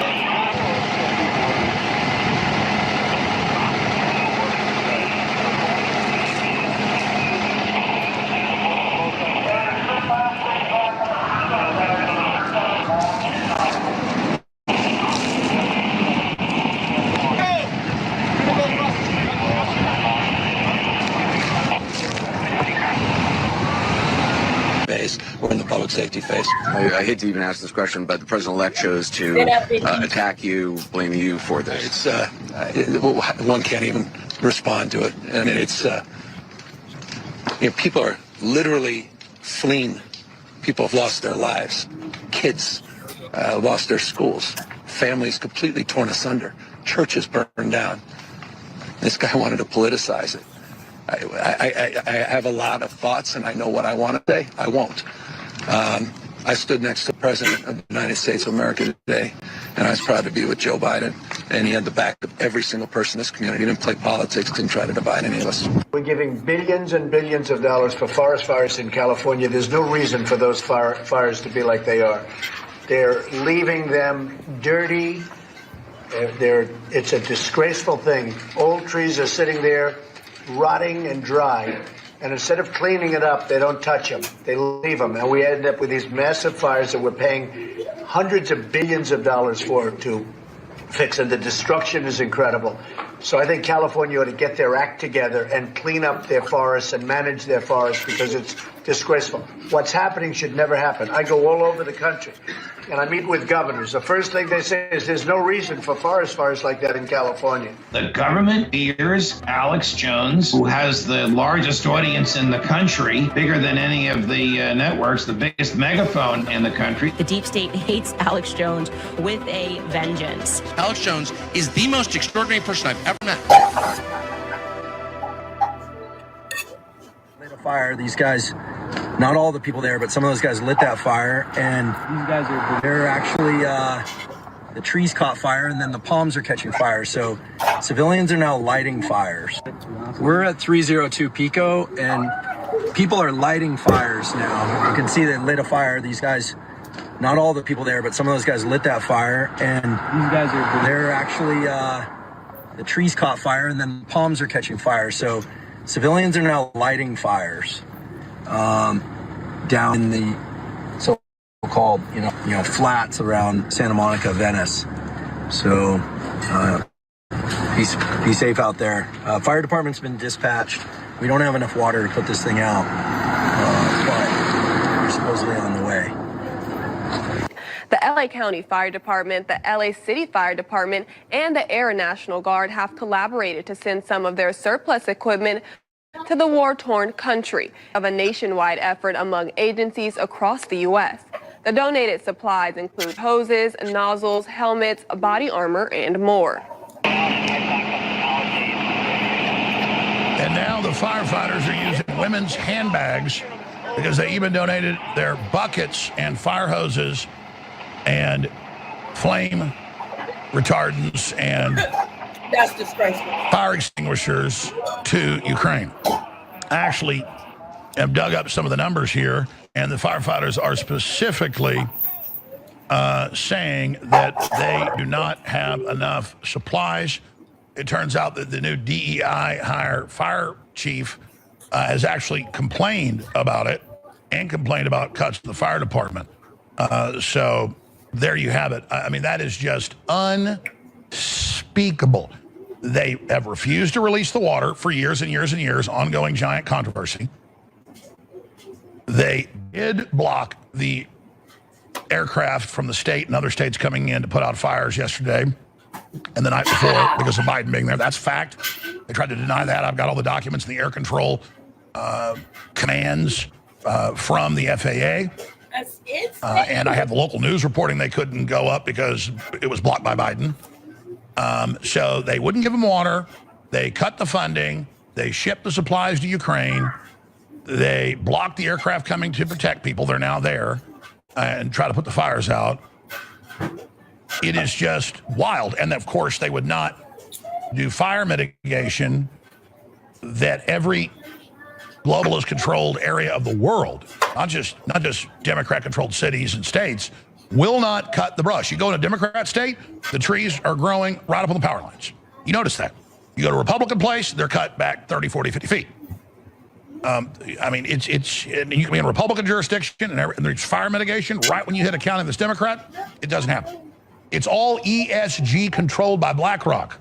They all follow the UN treaties that we haven't even ratified, but through the corporate structure, they implement it. And Larry Finks talked about that 2 years ago and last year, that they are implementing the UN sustainability goals of Agenda 2021 and Agenda 2030. This is global governance, just like replacement migration is an official 2001 global initiative of the UN implemented by Soros, who goes and gets the governments to sign the money over to him. When you hear Soros is donating billions a year in Europe and the United States to pump illegals in, he gets the money from the government and then he fences it out to the groups. He needs to be arrested along with his son.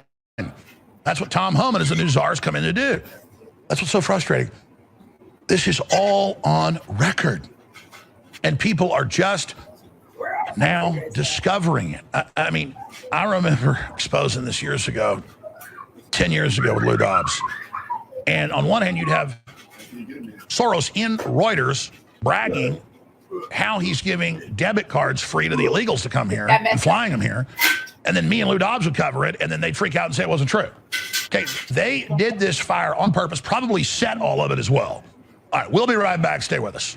The LA County Fire Department, the LA City Fire Department, and the Air National Guard have collaborated to send some of their surplus equipment to the war-torn country. It's part of a nationwide effort among agencies across the U.S. The donated supplies include hoses, nozzles, helmets, body armor, and more. We're at 302 Pico, and people are lighting fires now. You can see they lit a fire. These guys, not all the people there, but some of those guys lit that fire, and these guys they're actually, the trees caught fire, and then the palms are catching fire. So civilians are now lighting fires down in the so-called, fires that it is confirmed arsonists are all over the giant LA area. We can put a map up there, and new fires are popping up all over the place. Again, earlier, before the show, we had a map that showed the entirety of LA and where all the major fires are. We can punch that back up. That would be excellent. So this is unprecedented bureaucratic warfare, bureaucratic siege, bureaucratic terrorism under Agenda 21 and Agenda 2030, saying destroy dams, don't give people mountain reservoir water, cut the police, cut the firefighters, cut the social services, and watch everything burn. And then the big central banks come in with their unlimited fiat currency and pay to rebuild, but then they own it and control it. Just like Maui and Lahaina. And it's the same story over and over again administratively. They are blocking the water. They shipped the gear. Some estimates are upwards of half of it. They don't have buckets. They don't have fire hoses. They don't have nozzles. They don't have anything, everything in one of the biggest tinderboxes in the world, Southern California, Los Angeles, and are wide open. And the firefighter associations have been warning them for years, saying we need more funds. You're insane. I have the articles right here. Do not give our basic equipment hoses and nozzles. They don't even have buckets. They don't have body armor because every time there's these big fires in the inner city, they get shot at. So they are using women's purses. If you're a radio listener, I know this doesn't sound real. I promise you, it's on ABC News, CBS News. We're showing some of the video. This is actually going on. And Savannah Hernandez, former InfoWars reporters there on the ground, watching the fires everywhere, arsonists running around, setting fires all over the place. And the fire departments are just completely overwhelmed. This is beyond insane. Now, last night I posted a big clip from the show titled Destroyed by Design, a 55-minute clip of the first few hours of the show. Los Angeles fires are part of a larger globalist plot to wage economic warfare and deindustrialization and deindustrialize the United States before triggering total collapse. Elon Musk reposted it and said, or commented and said, true. I then also had another report dealing with the fact that Trump was right about there being no fire mitigation and cleaning up all the dead wood in the forests and up to the edge of the road, communities, neighborhoods, and homes. Flashback, Trump was 100% right about the need for raking the forest and reinstating fire mitigation programs. Musk said 100% dead on. And Musk has been really pointing all of this out with posts and just, excuse the pun, flame-throwing the Democrats for what they've done. He came out in another post and said that the main cause is nonsensical overregulation that prevented creating fire breaks and doing brush clearing. 2, bad governance at the state and local level that refused a shortage and resulted in a shortage of water. And that's exactly what went on. Then the corporate media asked, what's making the battle against Palisades fire so hard? Climate scientists warn worse wildfires is yet to come as aircraft are grounded and mansions burn. It's simple. If you cut the brush and trees back at least 50 feet, they cannot then jump across the roads, but they can jump across just a regular road. They also have tractors that go out, just like you see the highway department, state department, at the state level, state highway department, mowing the grass because it looks pretty. Well, they could just simply shred the sides of the road once a year, let it grow up some, because that's not that dangerous. But what you really got to get rid of is the brush up off of the road. And this is standard fire mitigation. And it went on until the mid-90s all over the United States and all over any industrialized country. And then under the environmental regulations, they stopped it after the Rio de Janeiro UN Earth Summit and Treaty that Herbert Walker Bush pushed, but the Senate never ratified, but we've been under that. That's called Agenda 21. That's the global government system. And then they passed a decade ago their new agenda. We never signed on, but by fiat, the bureaucrats follow it, Agenda 2030. And we talk about it, and the New York Times goes, Jones is making up something called Agenda 2030. Go to the UN's website. Just like replacement migration. Doesn't exist. You go to their website, there it is, the plan to replace you with foreigners and to lower your wages. I mean, it's just wild that people are finally starting to discover this, and that Soros gets the UN money and the State Department money and other government money. He doesn't give his own money. They give it to him. And then he goes around and has NGOs, so there's no government oversight, that are in charge of the Border Patrol and everybody else bureaucratically.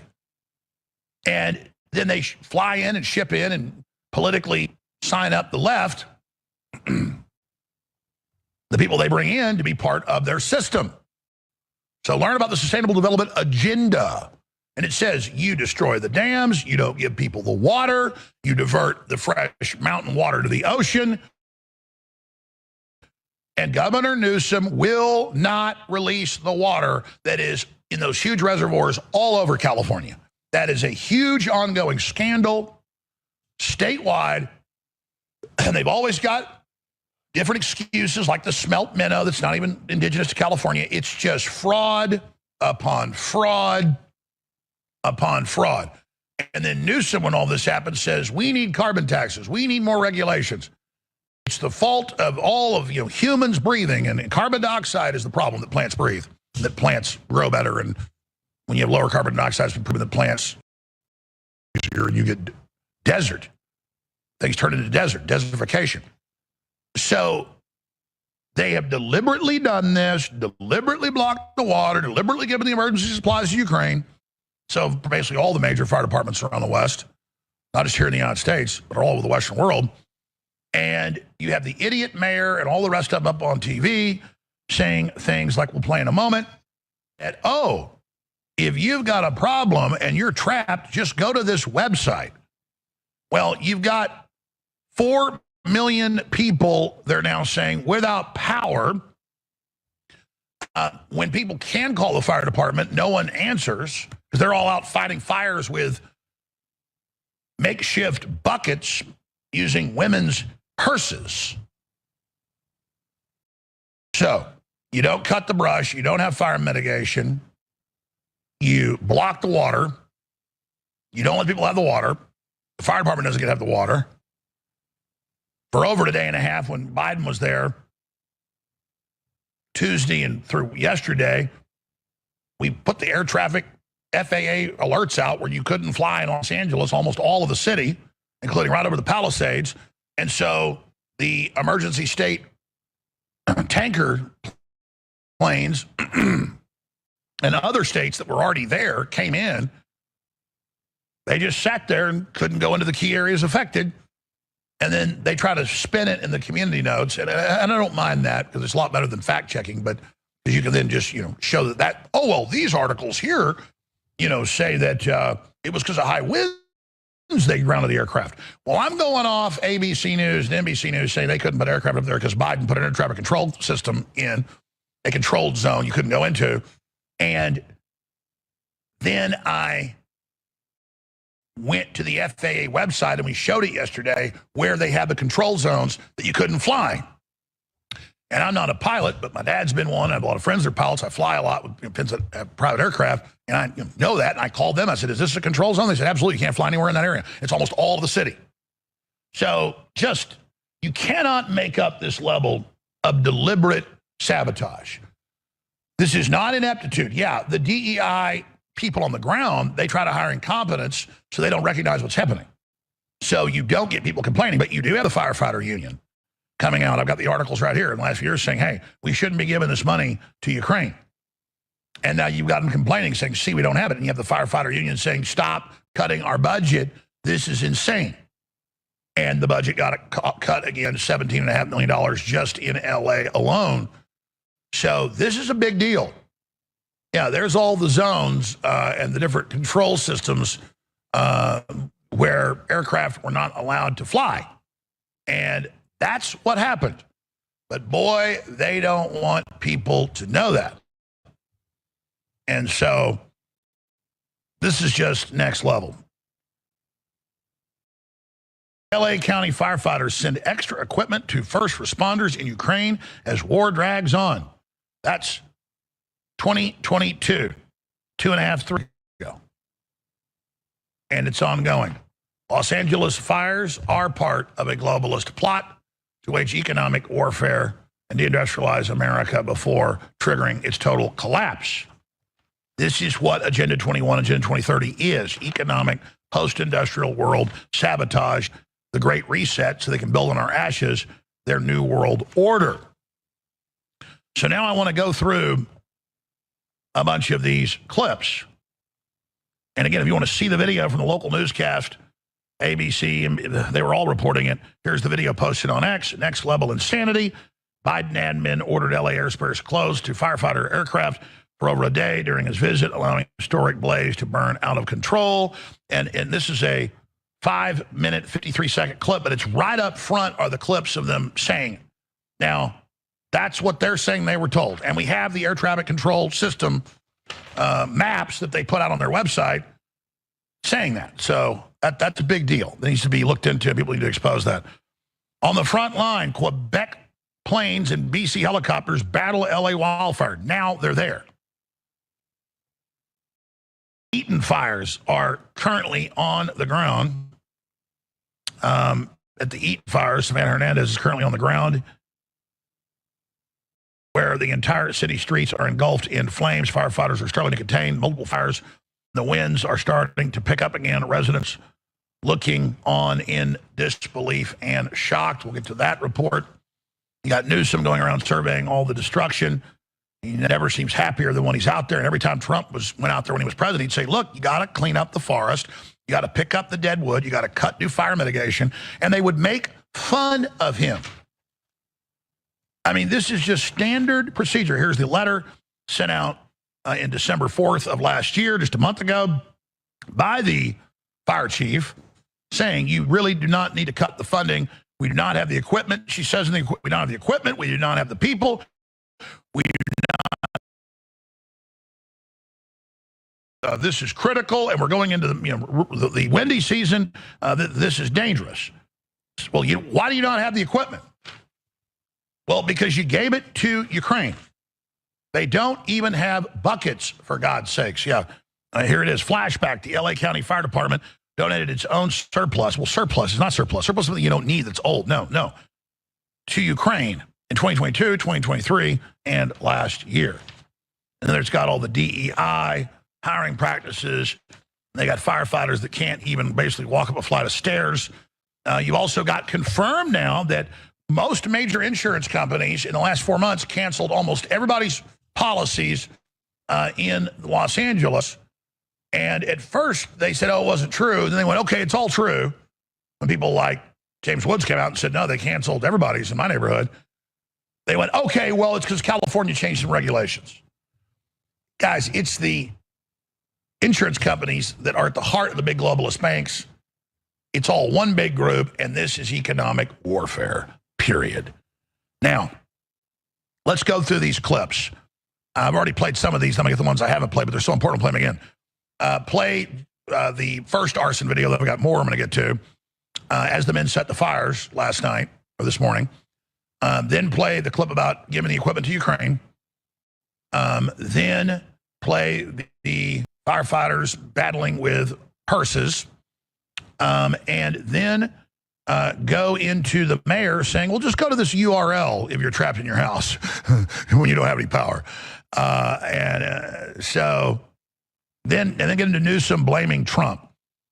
This is amazing. And then we're going to get into more clips of Trump specifically saying Newsom needs to do fire mitigation or needs to be removed. And that was 6 years ago. And we've got a lot more and a special guest. Naomi Zeipt is going to be co-hosting and on the Spaces with the leader of the AfD in Germany with Elon Musk. And we're going to be popping in and out of that next hour. Hell, I might go join it and try to be part of it. But she's going to be one of the speakers there and being interviewing the head of the Alternative Deutschland Party and Elon Musk coming up in about 36 minutes. But she's going to be popping in next segment to give us a little prelude on how important that is and some of the new statements from Musk about George Soros. So that's just in a few minutes away. Let's go to those clips, though. We're at 302 Pico, and people are lighting fires now. You can see they lit a fire. These guys, not all the people there, but some of those guys lit that fire. And these guys they're actually, the trees caught fire, and then the palms are catching fire. So civilians are now lighting fires down in the so-called, flats around Santa Monica, Venice. So be safe out there. Fire department's been dispatched. We don't have enough water to put this thing out, but we're supposedly on the way. The LA County Fire Department, the LA City Fire Department, and the Air National Guard have collaborated to send some of their surplus equipment to the war-torn country. It's part of a nationwide effort among agencies across the U.S. The donated supplies include hoses, nozzles, helmets, body armor, and more.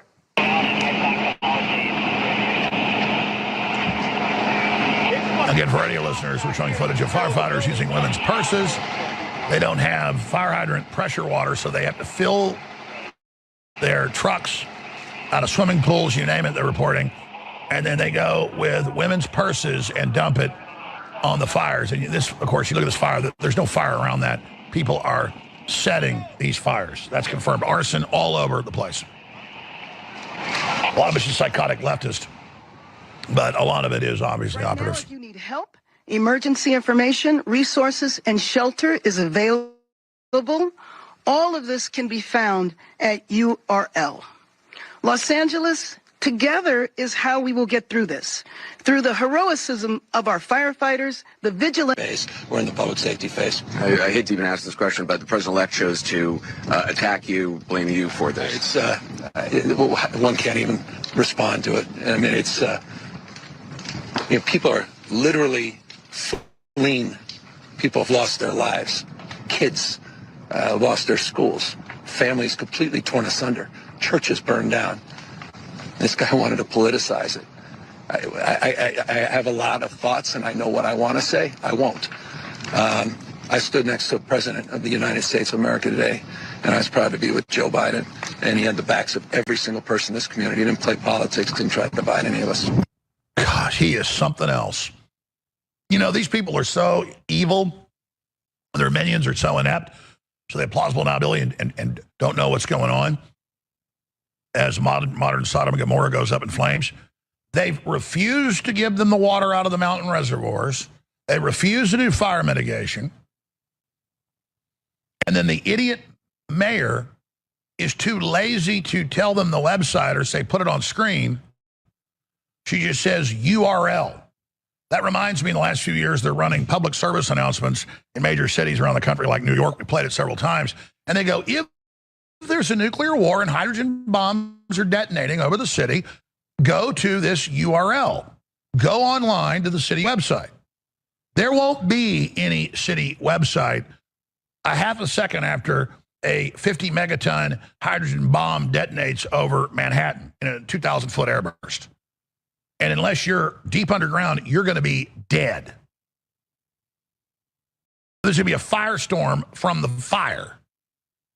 So in the old days, they told people, get under your desk. Well, at least if the glass is going to be blowing in and you get a few seconds before, back then they had air raid sirens. Okay, nukes are coming in. And then, okay, get in the basement or jump under your desk. Maybe you've got time that the glass hit you in the face. Close the drapes.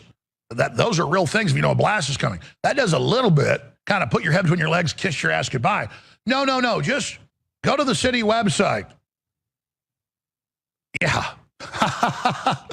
That's like if you're drowning, just hold on to a bowling ball. So these people are evil. But here's the difference. I'll explain when we come back.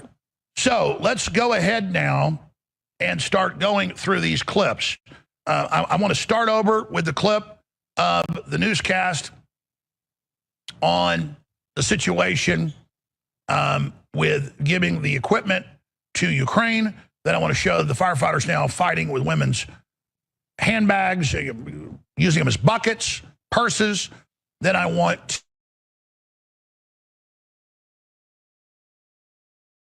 of Trump 6 years ago, really laying out what Newsom's really done and why he calls him new scum. And then I want to go to the idiot mayor saying, if you're trapped in your home and it's on fire. People are literally fleeing. People have lost their lives. Kids lost their schools. Families completely torn asunder. Churches burned down. This guy wanted to politicize it. I have a lot of thoughts, and I know what I want to say. I won't. I stood next to the President of the United States of America today, and I was proud to be with Joe Biden. And their act together. I'm sorry. Right now, if you need help, emergency. I mean, this is just unbelievable. And there's reports of arson all over the place. Truly disgusting. Savannah Hernandez is reporting as we speak on the ground. She filed this report earlier. Here is Savannah Hernandez. All right, guys, this is Savannah Hernandez reporting to you guys from Altadena. And I just wanted to give you guys an idea of the scene over here. It's absolutely insane what is going on in this area. And these fires have been actively burning again since last night. I've been speaking to residents all day who've told me that they've been out of power for the past 24 hours. You have buildings actively on fire right now. You have a grocery store burning over here. The police have been doing what they can to try to make sure that the roads are blocked off and residents are safe. But the scene down here is just absolutely insane. And to be quite honest with you, it's been really difficult to cover this because of how vast the fires have been, right? So we're in Altadena right now. These are the Eaton fires. I believe they've burned up around 11,000 acres so far. 5 reported dead, multiple injuries. And then you also have the Pacific Palisades fires. All right, we're going to go to break, come back. Elon Musk has started his spaces with the leader of the AF Germany. We'll cover some of that as well. Masses of news straight ahead. Hour number 2. You're the Paul Revere. Share the live links now. I have been so busy covering the news and all the insane developments that I did not look more on January 6th as well. So these big sales are going, but they're flash sales. Right, your stamina, your libido, your focus, your next few weeks to shut us down again. People are like, wow, you survived 3 times. Well,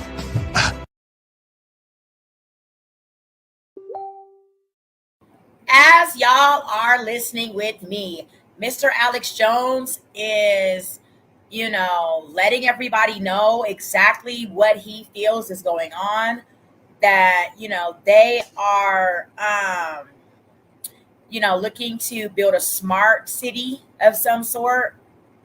And they essentially created this mayhem to, force everybody out of the area to do that. And what he says does sound very, very, very believable, okay? He says the LA fires are deliberate. This is administrative warfare. It's just insane, right? It's insane. But I do believe this. I mean, we've seen them do this many times over. We have saw, people in position of power take people that are, not in understandings of awareness of the threat. Like when they burned down that all black city that black people got together down south and created. Let's take a look at that. Okay.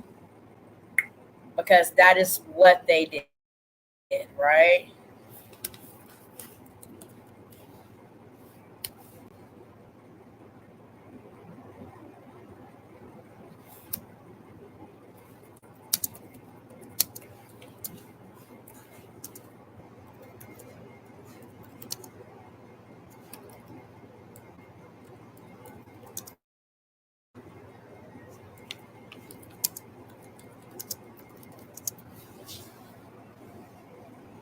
Okay. In 1921, the massacre of Tulsa's Black Wall Street, right? An American tragedy.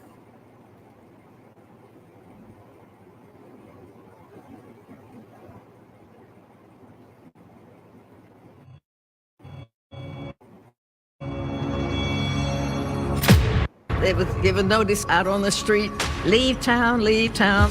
They're killing all of the black people. An entire community was destroyed. Their wealth was taken from them. It looked as if it was Hiroshima. Atomic bomb had gone off. What few trees were left had no leaves. They were just charred. And then the story was suppressed until almost now.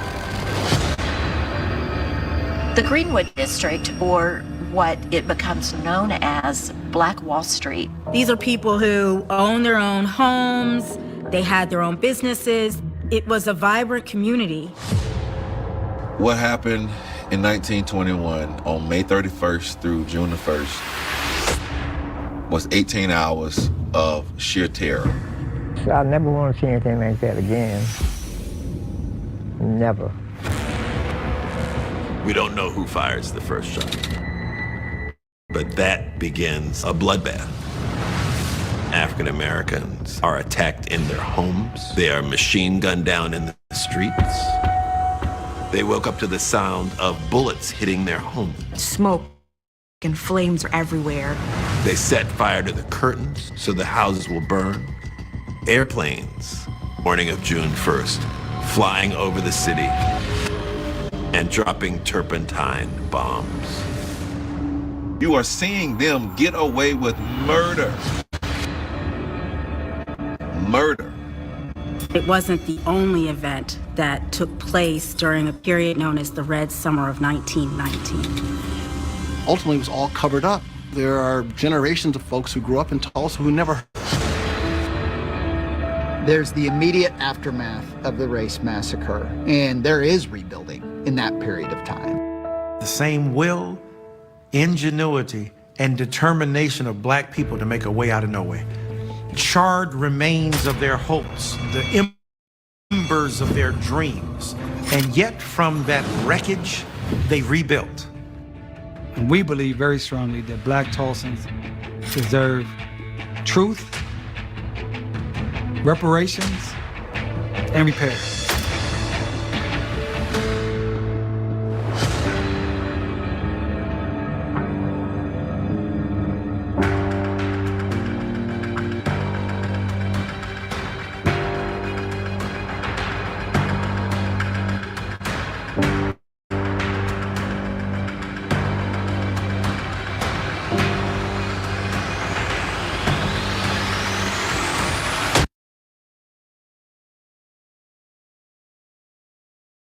That is what occurred in 1921 when Black people down in Tulsa, Oklahoma created the Black Wall Street. Essentially, white people came in and destroyed it in a similar way that they just did the Palisades and a couple of other of the places in California.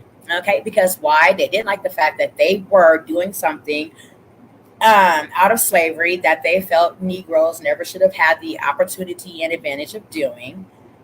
And they wanted the land. They saw how Black people were able to migrate the land, navigate the land, crop the land, build on it, build their own Black banks, schools, stores, community. And they burned it all to the ground, also killing off hundreds of people. So I'm not going to continue to watch the entire Tulsa to 1921 American tragedy, maybe for another day. But I really wanted to just bring you what we were covering, right?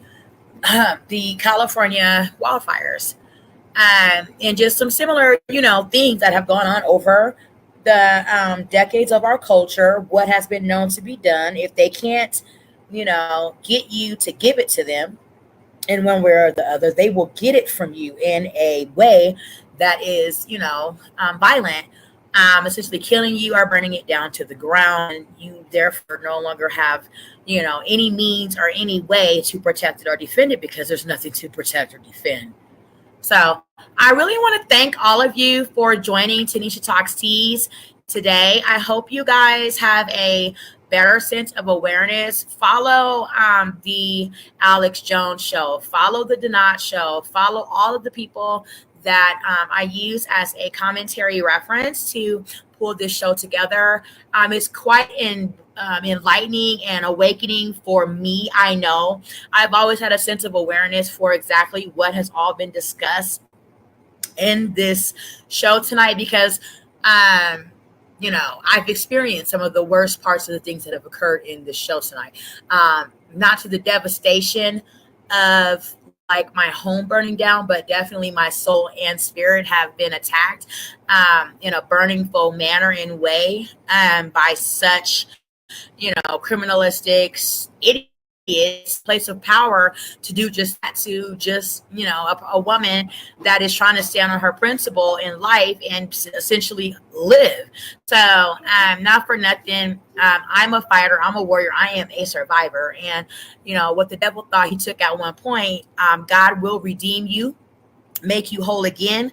However, I recommend getting the fuck out of the way of the ignorance, because I mean, it doesn't stop there. You see what I'm saying? You can very easily be put back in a position where someone can essentially do this to you again and again and again, where you're just spending all your life rebuilding and rebuilding. So I want to continue to give prayers out to everybody that is affected by the California wildfires, whether you're there, you know someone there, or anything like that. My prayers go out to you, and you guys know where and how to donate. It's in the show. Hit that bar grid and, you know, donate to the people that really, really need the support right now. I hate to fucking think that it's because of what Mr. Alex Jones says, but however, I know this very evil world, and it sounds exactly like something they would do. Thank you guys for watching Tanisha Talks Teas. Remember to like, share, and follow my page. Have a great night. Bye, everybody.